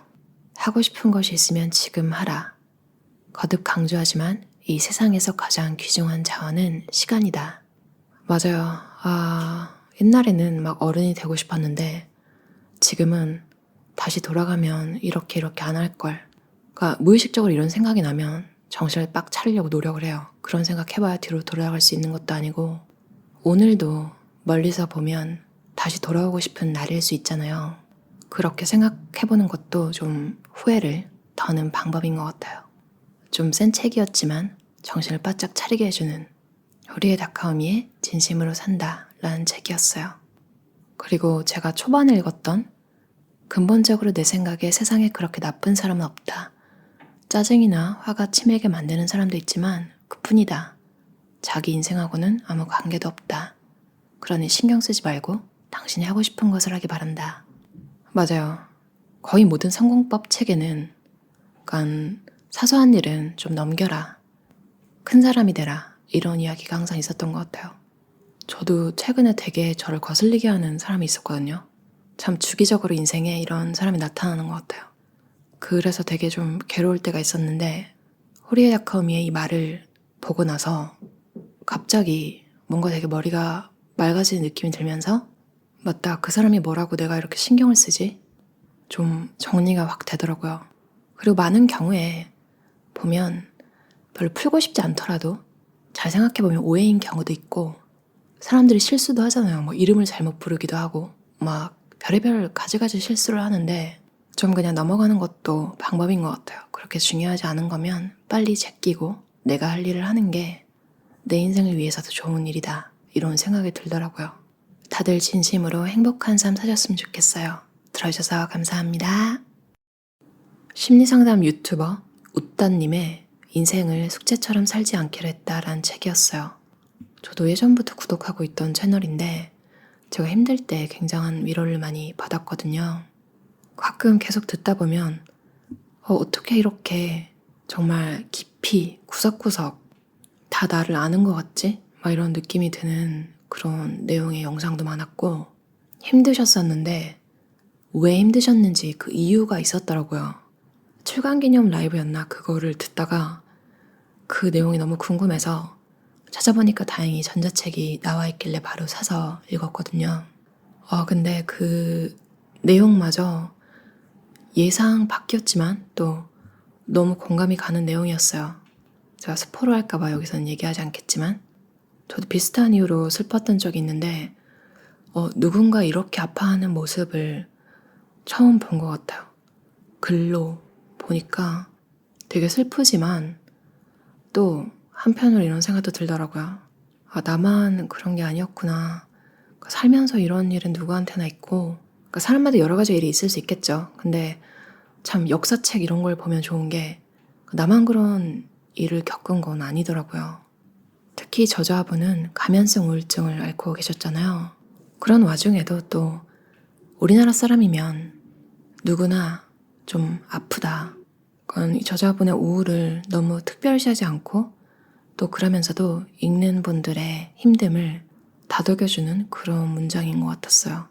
스티브 잡스도 일 중독자였잖아요.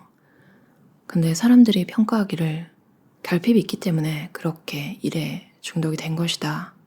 그런 이야기를 본 적이 있는데 웃다님 책에서 이제 웃다님도 스스로를 내가 결핍이 있어서 일 중독자가 된 거였구나. 뭔가를 열심히 하시는 성향이잖아요. 마치 어린아이들이 막 에너지가 넘치는데 그거를 발산을 안 하면 이제 안 되잖아요. 그런 것처럼 결핍 때문에 남은 에너지를 이제 다른 데 막 쏟아부는 건 아닌가. 저 예전에 읽었던 책을 다시 읽고 있는 게 있는데 알렉스 룽그님의 의미 있는 삶을 위하여라는 책이에요. 예전에는 별로 그렇게 막 감명 깊게 읽지 않았던 기억이 나거든요. 그러니까 제가 좀 대충 읽었나 봐요.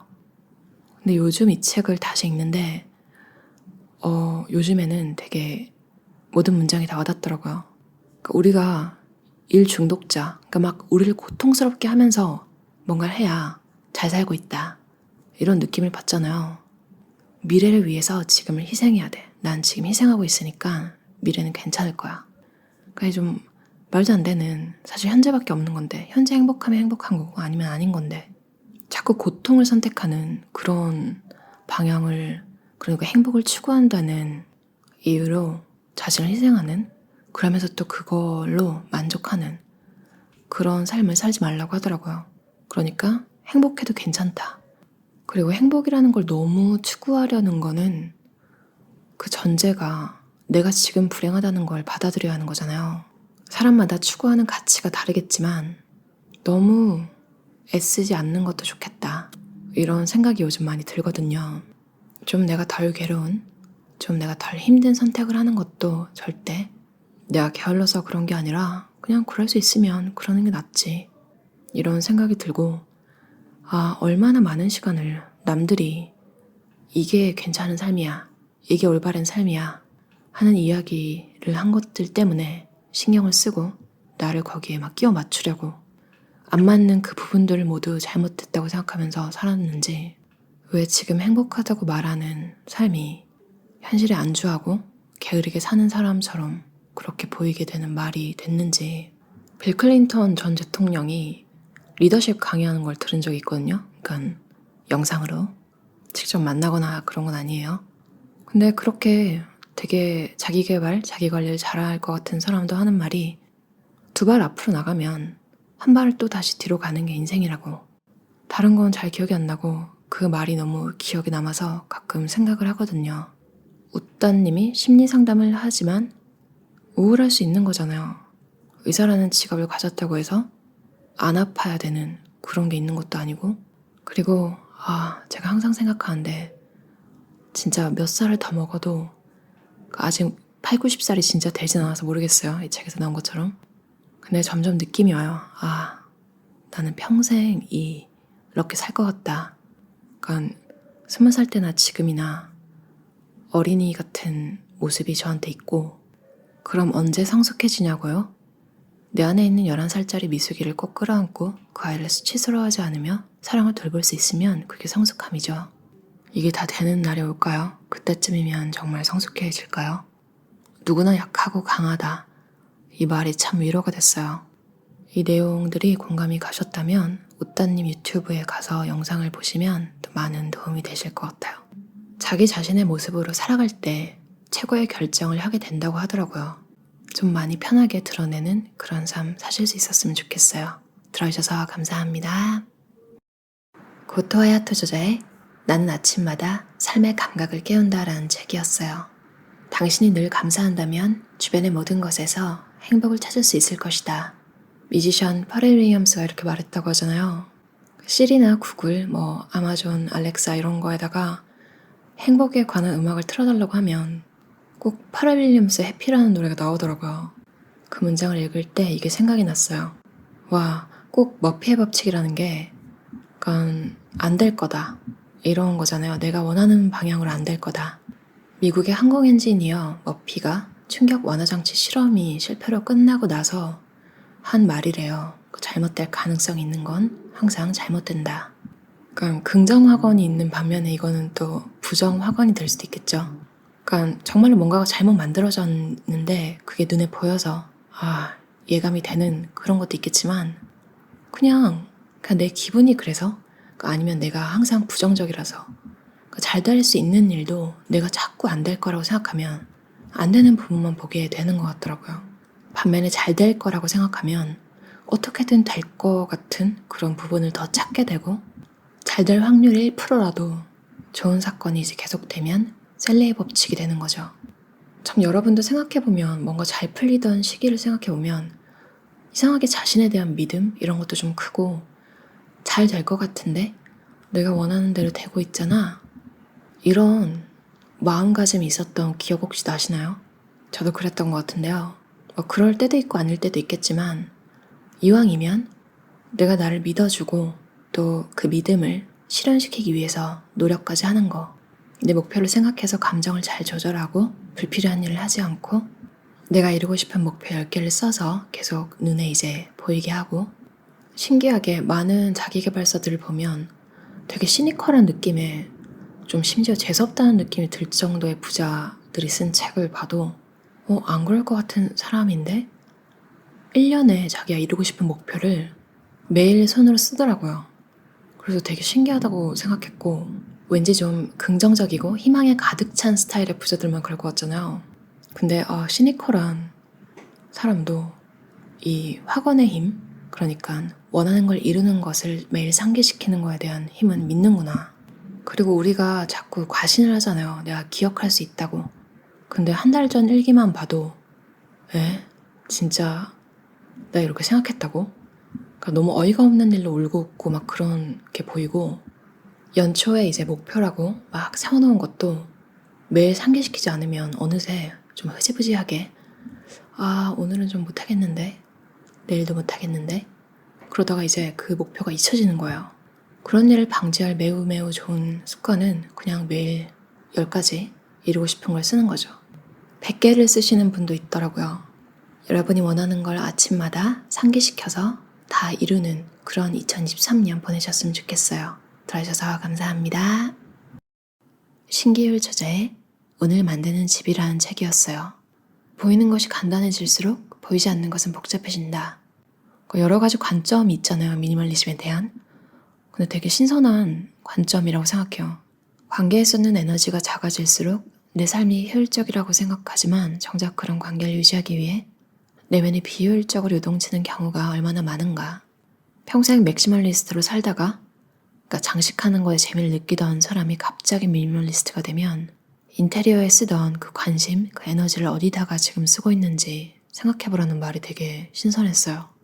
당연히 더 생산적이고 뭔가 하고 싶었던 일을 할 거라고 생각했는데 아닐 수도 있겠구나. 너무 극단적으로 다 치우고 나서 이제 내가 뭔가 찾아봐야지 했을 때 막상 보이지 않으면 되게 공허감을 느낄 수도 있겠구나. 그래서 미리 좀 준비를 해놓으라고 이런 생각을 해본 적이 없어서 되게 신선하게 다가왔어요. 왜냐면 보통 이미 번아웃이 와가지고 감당이 안 돼서 일단 다 정리를 하고 그제야 평화를 좀 찾는다고 생각했는데 내가 알맞다고 생각하는 균형을 찾지 못한다면 남이 한다고 해서 따라서 물건을 다 버리고 나면 스스로 생각한 게 아니잖아요. 그런 경우에는 더 공허해질 수도 있겠다 이런 생각이 들더라고요. 그리고 고시원에서 그 변리사 시험 치신 분 너무 대단한 것 같아요. 저도 고시원에 있었던 적이 있는데 근데 장기로는 그렇게 2년씩 있어 본 적은 없어서, 그리고 그분이 2년 내내 고시원에 있었는지는 잘 모르겠어요. 2년 동안 준비를 하긴 했는데 되게 칸트가 생각이 났어요. 칸트가 3시 30분마다 산책을 했다고 하잖아요. 말 그대로 시간을 통제한, 그러니까 내 인생을 되게 주도적으로 산 사람들 같은데요. 저런 분을 지인으로 둔 저자도 되게 행운인 것 같아요. 절박함 속에 쥐어짜냈던 강렬한 에너지를 다시 한번 돌이켜 생각해보라는 뜻의 초심으로 돌아가라. 맞아요. 뭔가 절박할 때 그때 제일 집중이 잘 되잖아요. 무조건 해야 되니까. 그래서 어떻게 보면 초심을 유지하는 게 어느 정도 좀 뭔가 풀리고 나면 굉장히 힘들고, 그분이 요즘은 어떻게 살까 생각해보는데 법률 사무소의 대표가 되신 거면 계속 열심히 사셨겠죠. 아무도 뭐라고 하지 않는 그 고시원에서 혼자 스스로를 통제하면서 공부할 거 준비하고 당당히 합격해서 나가셨잖아요. 참 대단한 것 같아요. 저가 살았던 고시원 2군데를 생각해보면 한 군데는 되게 싸고 허름한 곳이었고, 나중에 이제 제가 살던 곳에 누수가 돼가지고 잠깐 있었던 곳, 한 달을 되게 비싼 돈을 주고 산 곳이 있는데 샤워실이 있었어요. 저는 그래서 좋을 줄 알았는데 모든 고시원이 공사가 잘 된 게 아니잖아요. 비위가 약하신 분 들으면 좀 그렇겠지만 샤워가 있으니까 배수구가 있을 거 아니야? 거기서 진짜 암모니아 냄새 같은 게 계속 올라오는데 주인 아주머니한테 말해도 안 고쳐주시고, 저는 이미 한 달치 돈을 냈잖아요. 진짜로 자다가 죽을 것 같은 거예요. 그렇게 한 달을 버텼던 기억이 나요. 그래서 그때 생각한 게, 다시 고시원이라는 곳에 가야 될 일이 생긴다면 그냥 뭐 화장실, 뭐 샤워실 이런 거 절대 없는 곳으로 그냥 방만 쓰겠다. 다행히 그 후로 다시 갈 일은 없었는데 그때 생각하면 진짜 허름한 데가 18만 원인 거 그랬어요. 그러니까 비싸게 준 데는 거의 50만 원? 근데 저는 18만 원짜리가 차라리 더 살만했던 것 같아요. 이것만 봐도 겉으로 좋아 보인다고 다 좋은 게 아니잖아요. 막상 살아보면 이상하게 기운이 빠지는 것도 있고, 이웃 운이 안 좋으면 너무 막 시끄럽거나 그렇겠죠? 저는 지금 사는 곳은 동네는 좀 시끄러운 편인데 제 옆집에 사시는 아저씨가 굉장히 조용한 분이라서 정말 저는 사람이 안 사는 줄 알았어요. 그 정도로 좀 그거에 대한 운은 이번에는 좀 좋은 것 같아요. 재계약을 하게 된 이유 중에 하나이기도 합니다. 그만큼 또 이웃도 중요하겠죠.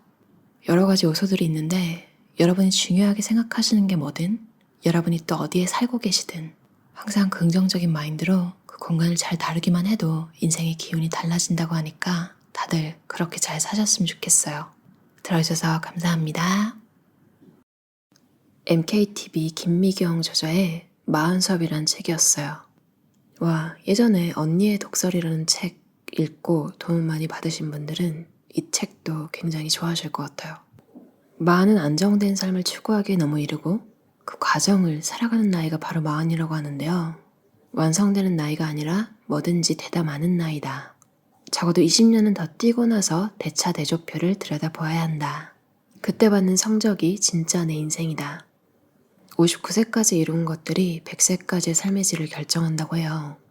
인생을 지탱할 수 있는 건강과 체력, 매달 쓸 수 있는 돈, 100세까지 살고 싶은 집, 자존감을 인정받을 수 있는 사회적 위치, 오늘 하루를 즐겁게 보낼 수 있는 취미, 품위 있게 나이 들 수 있는 가치관과 철학까지 60세 이후에 원하는 모습대로 살 수 있도록 인생 계획표를 다시 설정해야 한다. 그렇게 본다면 마흔은 전혀 늦은 나이가 아니다. 되게 위로가 되는 말이잖아요. 당신은 잘못 살지 않았다. 예전에 읽었던 김미경님의 책에서도 이런 위로를 받았던 것 같아요. 그리고 진짜 멋진 문장이 있었는데 저도 항상 이런 생각을 했거든요. 어떻게 인생의 절반을 지나자마자 40년이나 되는 길고 긴 시간을 노후라는 단어 하나로 묶을 수 있나. 요즘 노후 대비라고 하는 그런 연령의 사람들을 보면 그 연세가 있으신 건 알겠는데 되게 활동적이신 분들도 많고, 그러니까 과거에 그 나이대 분들과는 좀 다르잖아요. 훨씬 젊고 딱히도 젊다는 것만으로 노후가 아니다 이러는 말은 아닌데, 김미경 저자님이 생명이 붙어있는 한 내 소중한 시간을 그렇게 수동적인 이름으로 부르고 싶지 않다. 너무 멋있어요. 이룬 게 없어도 정상이라는 이야기가 참 위로가 되었고, 어떤 나이, 어떤 상황에 있든 읽고 나면 멋있는 어른이 되고 싶다, 이런 생각이 드는 책 같아요. 꿈이라는 게 좀 부담스러운 그런 나이라고 생각할 수 있는데, 이 책에서는 세컨드 라이프에는 반드시 버킷리스트를 써야 한다. 나이 들수록 꿈이 없으면 버티기가 힘드니까 시간 내서 다시 한번 내 인생의 버킷리스트를 재정비해보는 것도 좋은 것 같아요. 저도 그런 시간을 가져보려고요. 다들 멋진 어른으로 살았으면 좋겠어요. 들어주셔서 감사합니다. 이상권 저자의 부자들의 개인 도서관이라는 책이었어요. 돈에 관한 전문 지식을 굉장히 쉽게 재밌게 읽을 수 있는 책이었는데요. 전 부동산 같은 걸 잘 모르지만 부자가 가는 곳에 이제 돈이 간다고, 주요하게 봐야 될 경로는 부자들이 어디로 움직이는가라고 해요. 자본주의는 어차피 돈의 크기가 많은 것을 결정하는 사회이다. 그러니까 우리나라에서 부자라고 불리는 부류들, 그런 직군들이 많이 가는 동네, 그런 사람들이 많이 모여있는 동네, 그런 곳에 투자를 해야 한다고 하는데요. 어떻게 보면 당연한 얘기 같은데, 이런 생각을 안 하고 살기 전에는 그냥 강남이니까 비싸겠지, 그러니까 강남이 왜 구체적으로 비싼 건지 별 그런 생각을 안 하고 살았던 것 같아요. 그리고 유대인들이 전 세계적으로 불을 다 거머쥐고 있다고 하잖아요. 근데 정말 어렸을 때부터 배우는 내용들이 남다른 것 같아요. 책과 옷을 동시에 더럽혔으면 먼저 책부터 깨끗이 닦아라. 배운 내용을 복습하는 것은 외우기 위함이 아니다. 몇 번씩 복습하는 것은 새로운 것을 발견할 수 있기 때문이다. 100번을 복습하는 것과 101번 복습하는 것에는 큰 차이가 없다. 부끄러움을 잘 타는 사람은 좋은 학생이 될 수 없다. 사람은 탐욕적으로 배움을 탐해야 한다. 만약 갑자기 눈앞에서 천사가 나타나서 토라, 유대인의 경전이죠, 그걸 모든 가르침을 순식간에 체득시켜 주겠다고 해도 이를 거절하라. 왜냐하면 인간에게는 배우는 과정이 결과보다 중요하다고 생각하기 때문이래요. 그래야 성취감이 느껴지고 인간은 노력을 통해서만 보상받을 수 있는 존재이기 때문에. 가끔 막 누가 결과를 내준다고 쉽게 막 다가올 때 거절하기 힘들 때가 있잖아요.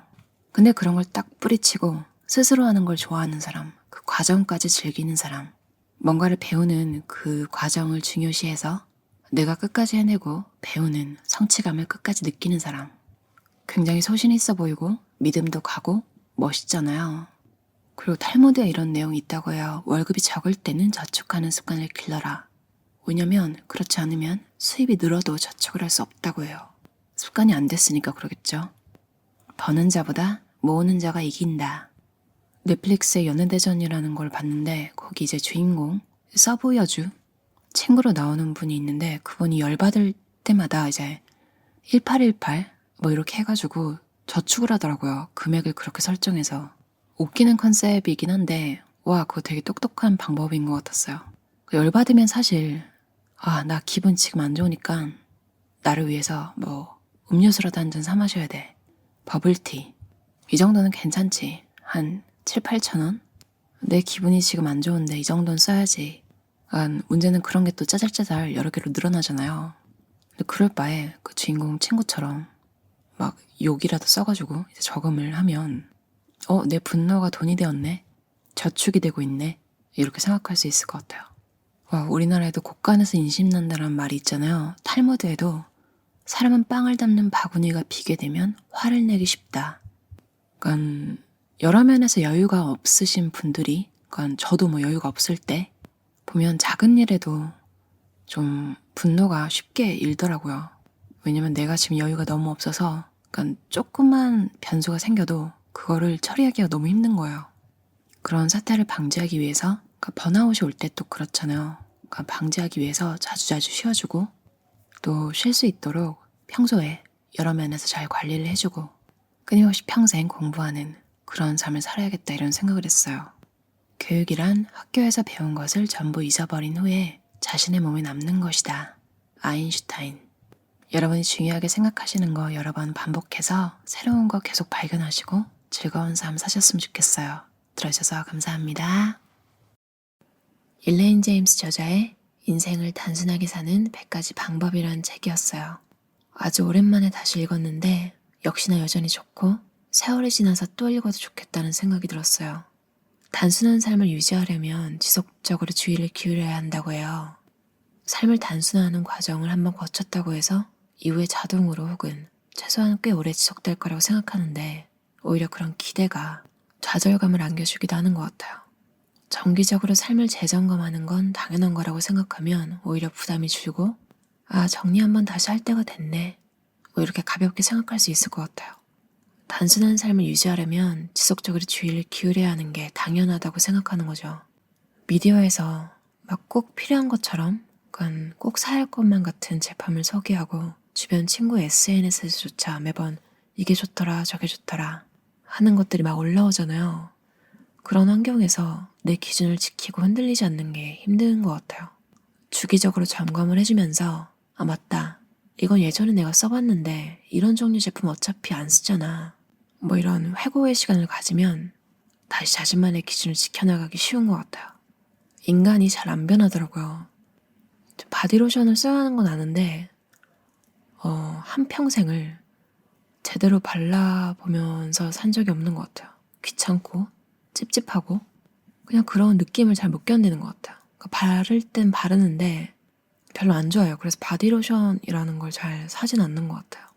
립 제품 중에서는 립글로즈 형태로 된 거는 이상하게 절대 안 쓰고 저는 립밤 완전 유목민이었는데 평생 입술이 터서 살았어요. 오죽하면 아직도 기억하는 게 초등학교 때 국민학교였긴 한데 옆자리에 앉았던 짝꿍 남자애가 저한테 편지를 줬어요. 무슨 날이었나 봐요. 막 애들 막 그런 거 챙기잖아요.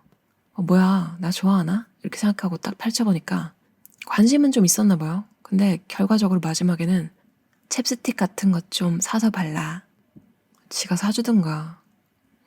그런 기억이 나요. 그만큼 맨날 입술이 터있고 그랬는데 광고는 아니지만 좀 비싸긴 한데 프레쉬라는 브랜드의 립밤은 이상하게 잘 맞더라고요. 제가 거짓말 안 보태고 그거 외에는 여태까지 시도해본 다양한 립밤은 다 안 맞았어요. 효과도 없고 찝찝하고 그래서 그거 색깔 있는 걸 쓰면 립스틱을 따로 안 발라도 돼서 편하더라고요. 이런 얘기 하면서도 또 저도 모르게 뭔가 상품을 소개해버렸잖아요. 이런 식으로 막 널려있는 것 같아요. 뭔가 현혹되게 하는 거. 나도 써볼까? 이런 걸 자제를 안 하면 자제할 수 있는 방법 중에 하나가 또 내 자신을 잘 아는 거겠죠. 특히 내가 정착하지 못한 뭔가 불만이 있는데 그걸 잠재워줄 제품을 아직 못 만난 경우에는 계속 이렇게 현혹되기가 쉬운 것 같아요. 혹시 이번에는? 막 이러면서 자꾸 새로운 게 나올 때마다 돈을 쓰게 되는 거죠. 근데 어느 순간에 너무 못 찾으면 그냥 난 이게 안 맞는 사람인가 보다. 필수적으로 해야 되는 게 아니면 그냥 인생에서 빼버려도 되는 것 같아요. 여러분이 어느 순간 필요 없다고 느껴지는 게 있다면 가볍게 비우고 행복한 삶 사셨으면 좋겠어요. 들어주셔서 감사합니다. 피터 버핏 저자의 피터 버핏의 12가지 성공 원칙이라는 책이었어요. 이름이 뭔가 익숙하죠. 버핏. 워런 버핏의 아들인데요. 가족에게 배운 최고의 가치, 즉 열의와 신뢰에 초점을 맞춘 책이라고 해요. 내 삶을 만들어가는 것은 나 자신이잖아요.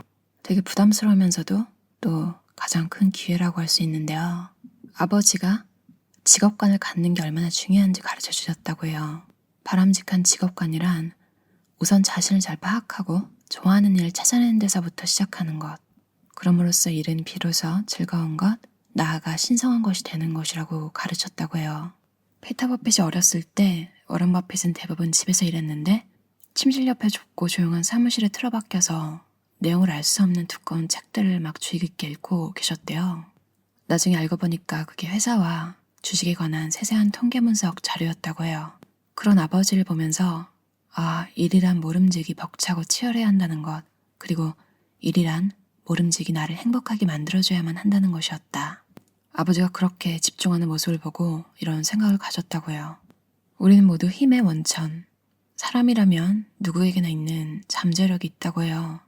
그게 바로 소명의 전력을 다하고 길을 선택하고 결단하고 인내하고 점차 앞으로 나아가는 능력, 원하는 삶을 살 수 있는 능력이 다 있다고 하는 게 되게 힘이 되더라고요.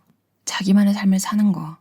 피터 버핏은 아버지의 힘이겠죠. 그러니까 아버지와 친분이 있었던 분의 추천 덕분에 스탠퍼드대에 입학했는데 그게 계속 자존감을 갉아먹었다고 해요. 결국 자퇴를 하고 그런 품성만 봐도 느낌이 오죠. 아, 아버지가 잘 나간다고 그 모든 걸 막 취하면서 편하게 살 마음을 먹는 그런 사람은 아니구나. 그러면서도 책 전반에 걸쳐서 본인이 얼마나 축복을 받았는지에 대해서 계속 이야기를 조금씩 해요. 그게 자랑하는 게 아니라 그러니까 평범한 사람들 읽었을 때 좌절감을 느끼지 않도록 그러니까 본인의 상황은 평범한 사람들보다는 좀 나았다. 그러니까 시작이 좀 편했으니까 또 그런 식으로 너무 비교하면서 좌절감에 빠지지 말라 이런 느낌을 읽히거든요. 그러니까 막 셀레브리티들이 부모님의 명성을 등에 업고 막 가족들의 도움을 다 받고 나서 자수성가했다 이렇게 말하면 그쵸, 맞겠죠. 본인이 사업을 읽었으면 맞는데 정말 100% 혼자 읽은 걸까? 또 본인 스스로 그렇게 말하는 거에서 좀 모순이 느껴지기도 하고 그런 게 안 느껴졌어요. 이 책에서는. 읽으면서 되게 배려심이 많은 사람 같다는 생각이 들었고 소명이라는 것에 대한 생각이 좀 더 명확하게 다시 이렇게 정리가 된 것 같은 기분이 들어요. 여러분에게 어울리는 삶, 진정한 여러분의 삶을 살 수 있었으면 좋겠어요. 들어주셔서 감사합니다. 히키타 요시아키 저자의 어른의 말센스라는 책이었어요. 저자는 일본 최대 광고 대행사 하쿠오도의 특별계약 프리랜서이자 스피치 라이터 그리고 칼럼니스트라고 해요. 말에 관한 전문가겠죠? 아다르고 어다르다고 하잖아요. 말 한마디 때문에 누군가한테 뭔가를 좀 더 주고 싶기도 하고 말 한마디 때문에 주려고 하던 것도 그냥 주지 말자 이렇게 되는 경우가 있는데 이 책에서 각 상황에 맞게 어떻게 해야 하는지 알려줘서 좋은 것 같아요. 저도 요즘 고민인 게 말을 잘 못해가지고 프레젠테이션 잘하는 사람들이 되게 부럽더라고요. 스피치 전문가답게 프레젠테이션을 잘 만드는 법까지 나와 있어요. 저는 여러 가지 팁들 중에 적을 만들지 않는 말 습관이 저한테 좀 잘 맞고 공감이 많이 가서 이 부분을 소개해드렸는데요. 저도 뭐가 보이면 그렇게 하면 그렇게 되니까 안 돼 이런 말을 자주 쓰는데 지각에 관해서 그러니까 안 되면 늦을 거야 빨리 가 뭐 이런 게 아니라 지금 나가면 시간 맞춰서 갈 수 있어 빨리 가 이런 느낌의 예시가 있었잖아요. 그걸 보고 좀 깜짝 놀랐어요. 너무 같은 내용인데 어떻게 이렇게 다르지? 저도 뭐 항상 부정적이게 얘기하진 않았겠죠. 근데 첫 번째가 좀 더 익숙한 걸 보면 저런 식으로 말하는 게 많았을 거예요. 그러면서 정말 두 번째 사람한테 격려를 받고 싶다. 저렇게 표현하는 걸 좀 의식적으로 해야겠다. 입에 붙을 때까지. 왜냐면 솔직히 그 당사자가 제일 고민일 거 아니야. 뭐가 늦었으면. 이미 망했다고 생각하고 있는데 거기다 대고 약간 더 부정적인 이야기로 막 압박하듯이 말을 얹으면 그냥 좀 다 관두고 싶을 것 같아요. 그러니까 두 번째처럼 조금만 더 빨리 가면 안 늦을 거야. 그러니까 도착할 거야. 괜찮아. 이렇게 말해주면 진짜 그렇겠다 이런 생각이 들면서 좀 더 서둘러서 근데 되게 부담스럽진 않게 좀 맞다 이런 격려를 받았지 할 수 있어 이렇게 부담이 좀 덜어질 것 같아요. 그리고 특히 리더의 위치에 있으신 분들이 저런 말투를 익히면 아랫사람 입장에서 진짜 고마울 것 같아요. 두 번째 말투를 쓰시는 상사를 만나면 고마울 정도로 거의 전자의 스타일이 흔한데 상사 입장에서 사랑받고 이런 것보다 부하 직원을 격려해서 일을 해낼 수 있으면 서로 좋은 거잖아요. 업무의 효율을 끌어올리는 측면에서도 저런 말투는 가지는 게 참 좋은 것 같아요. 예시에 나온 은경 씨처럼 좀 섬세한 이런 분들의 특징은 또 선을 잘 못 긋는다고 하더라고요. 저도 좀 그런 편인데 이 책에서 역시나 선을 잘 그으라는 얘기가 나와서 또 한 번 맞다. 바운더리를 잘 지키는 게 서로를 위해서 좋은 거구나. 이런 분들의 특징은 또 너무 신경을 쓰다가 거절을 잘 못하잖아요. 근데 또 그거를 오히려 이용하는 사람들을 만나기도 하고 그런 경우에 거절을 못해서 일을 다 해주고 그건 기분도 나쁘고 즐겁지가 않은 거예요. 그리고 장기적으로 관계를 이어나갈 때 한 번 이렇게 해준 사람은 또 계속 이렇게 해주지 않으면 나중에는 상대방이 실망을 하는 경우도 있잖아요. 그러니까 내가 처음부터 기준을 정해주지 않으면 상대방은 이 사람은 이만큼 해도 되는 사람이라고 인식을 하더라고요. 처음에 그런 걸 잘 정해야 서로 기대치가 어느 정도인지 가늠을 하고, 그래서 장기적으로 관계를 이어나갈 때 오히려 불편함이 없는 관계가 되는 것 같아요. 사람과의 거리를 잴 것, 내가 정한 규칙을 지킬 것. 출판사 덕캐스트에서 어른의 말센스를 5권을 지원해 주신다고 해요. 한국에 계신 구독자님들 중에 히키타 요시아키 저자의 어른의 말센스를 읽어보고 싶으신 분들은 간단한 이유와 이메일 주소를 댓글로 남겨주시면 제가 그리로 이메일을 보낼게요. 저한테 주소를 회신해 주시면 5번의 주소를 덕캐스트 출판사에 보낼 건데, 그러면 출판사에서 이제 택배로 책을 보내주실 거예요. 그렇게 보내고 나면 보내주신 주소는 바로 삭제하도록 할게요. 다들 어른의 말센스로 인생을 조금 편안하게 사셨으면 좋겠어요. 들어주셔서 감사합니다. 레버리지라는 책으로 유명한 론머 저자의 부와 성공의 기회라는 책이었어요. 기회라는 걸 붙잡으려면 오늘 붙잡으려고 하잖아요. Seize the day라고. 승리하는 인생은 하루하루 만들어가는 것이다. 현재의 주인이 돼야 멋진 미래를 만들 수 있으며 그 현재는 오늘이다. 맞아요. 많은 것들이 막 미래를 위해서 미래에 하면 되지, 혹은 오늘을 희생하면서 미래에는 괜찮아질 거야. 맞는 말이기도 한데 오늘이 곧 어제의 미래잖아요. 너무 오랫동안 미래, 내가 절대 맞지 못할 그 순간을 위해서 그날의 하루하루를 매일 희생하는 게, 혹은 그 미래라는 것 때문에 오늘을 조금 덜 열심히 사는 거. 미래는 아직 멀었으니까 내일 하지 뭐. 어느 쪽이 됐든 좀 즐겁지 않은 건 마찬가지인 것 같아요. 너무 나를 번아웃 시키든, 혹은 미래가 올 거니까 좀 늦춰도 돼. 같은 내용으로 오늘 너무 힘들어서 정말 뭔가를 다 못했어요. 그럴 경우에는 내일이 또 오니까 걱정하지 말고 내일 또 새로운 하루를 시작하면 된다고 하지만, 내일이 올 거라고 오늘 일도 미루고 그러는 거랑 좀 다르겠죠. 여러분의 인생에서 있었던 일들을 보면 여러분이 용기를 냈거나 뭔가 뿌려놓은 씨 같은 거라고 하죠. 어디에 소개를 해놨거나 이력서를 넣어놨거나 뭔가 여러분이 했던 것들에서 이벤트가 일어나잖아요. 그러니까 여러분이 그 기회를 잡은 거죠. 이 저자는 인생이란 게 결국 기회라고 생각한대요. 성공도 발전도, 성장도, 행복도, 성취도, 기회를 찾아내서 붙잡는 거에 달려있잖아요. 또 너무 뻔한 얘기지만 또 정답이기도 한 기회는 준비된 자에게만 보인다. 배우들 경우에 본인 역할이 아닌데도 다른 배역까지 미리 연습을 해놓은 경우에 우연히 그 기회를 이렇게 얻게 되는 경우가 있잖아요. 건강 때문이라든지 주연 배우에 문제가 생겼을 때 급하게 이거 지금 할 수 있는 사람이라고 했을 때 미리 준비가 된 사람이 그 역할을 대신하면서 갑자기 빵 뜨는 경우가 종종 있는 것 같아요. 유명 배우들의 옛날 이야기를 들어보면 그런 식으로 시작하신 분들이 꽤 되잖아요. 진짜 그거야말로 기회는 준비된 자에게만 보인다. 그리고 그만큼 성실하고 열정적이고 간절한 거잖아요. 그리고 작은 배역을 맡았다고 거기 만족하지 않고 다른 내가 맡지 못했지만 내가 맡고 싶었던 그런 배역을 따로 연습한 그런 것도 굉장히 도움이 됐겠죠. 연예인 매니저로 살아남기라는 드라마를 본 적이 있는데 그게 약간 픽션이랑 논픽션이 섞인 것 같은 느낌을 들게 실제 배우들이 본인 역할로 나오기도 하거든요. 근데 거기 이순재 씨가 나온 편이 있는데 옛날에는 상대방 배역의 대사까지 다 외웠대요. 그래서 그런 습관들이 굉장히 도움이 됐다고 하는 걸 봤었는데 상상도 못 하겠더라고요. 와, 그 많은 대사를 상대방 것까지. 근데 뭔가의 열정이 그렇게 있다면 성공을 안 할 수가 없었을 것 같아요.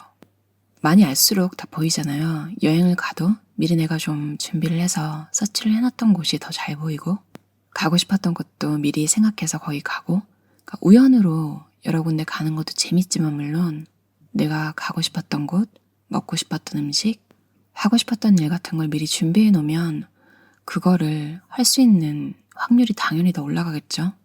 다가오는 우연도 즐기지만 준비해서 여러분이 원하는 거 다 이루는 그런 삶 사셨으면 좋겠어요. 들어주셔서 감사합니다.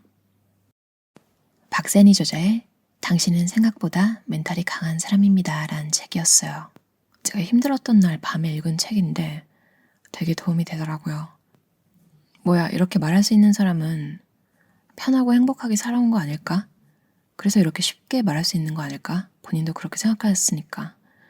그렇게 생각할 수 있잖아요. 근데 이 박세니 저자의 과거 이야기가 있는데 아버지가 고등학교 선생님이셨대요.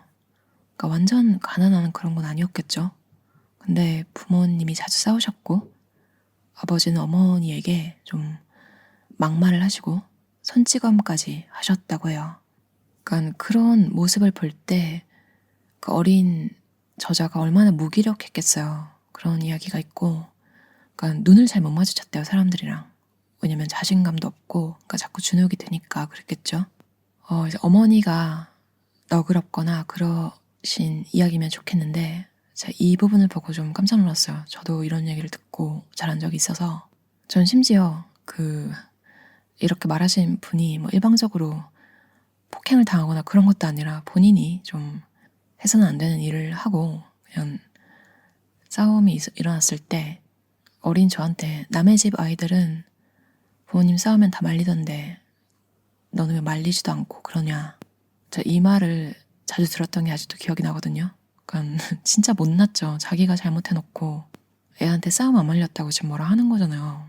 안타깝게도 박사니 저자님도 어렸을 때 그러니까 그런 싸움이 있을 때 어머니가 아이들을 보호하거나 이런 게 아니라 너희만 안 낳았어도 진작 이혼했을 거다. 이렇게 말했대요. 그리고 엄마가 이렇게 맡고 있는데 왜 안 도와주냐고. 이 말을 듣고 저자분이 가뜩이나 그 아버지가 폭력을 쓸 때 작고 힘이 없으니까 대항을 못 하잖아요. 그때 얼마나 무기력했겠어요. 근데 어머니까지 이런 얘기를 하니까 진짜 그냥 말로 표현도 안 되는 무기력을 알았을 것 같아요. 그런 이야기가 있기도 하고. 너무 전형적인 스토리 아시죠? 아버지가 좀 이상할 때 어머니가 못 떠나는 이유는 대부분 경제적인 이유가 많잖아요. 네, 이 저자의 사연도 그래요.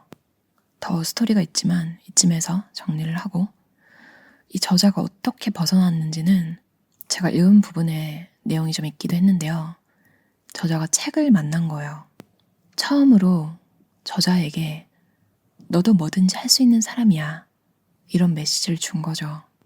그리고 심리학에 관련된 일을 하시는 분들의 특징은 그냥 개인적인 일에서 시작하는 것 같아요. 왜 식구들끼리 이렇게 싸워야 하지? 왜 이런 비루한 삶을 살아야 하지? 그러니까 모르면 죽을 것 같은 거예요. 그렇게 해서 닥치는 대로 책을 읽고 그 답을 찾으려고 노력했다고 해요. 책 한 권을 제가 이렇게 짧게 요약 다 할 수는 없겠지만 주눅이 들거나 자신감이 없어졌거나 좀 멘탈이 좀 약해졌다. 그리고 좀 슬픈 기분이 드시는 분은 읽고 나면 좀 마음 편하게 푹 주무실 수 있을 것 같아요. 당신은 생각보다 멘탈이 강한 사람입니다. 여러분은 생각보다 멘탈이 강한 사람이라고 해요. 저자가 스스로 벗어나고 싶었던 삶에서 벗어난 산 증인이잖아요. 그러니까 우리도 생각보다 우리는 멘탈이 강한 사람이다. 이렇게 믿고 원하는 일 다 이루어갔으면 좋겠어요. 들어주셔서 감사합니다.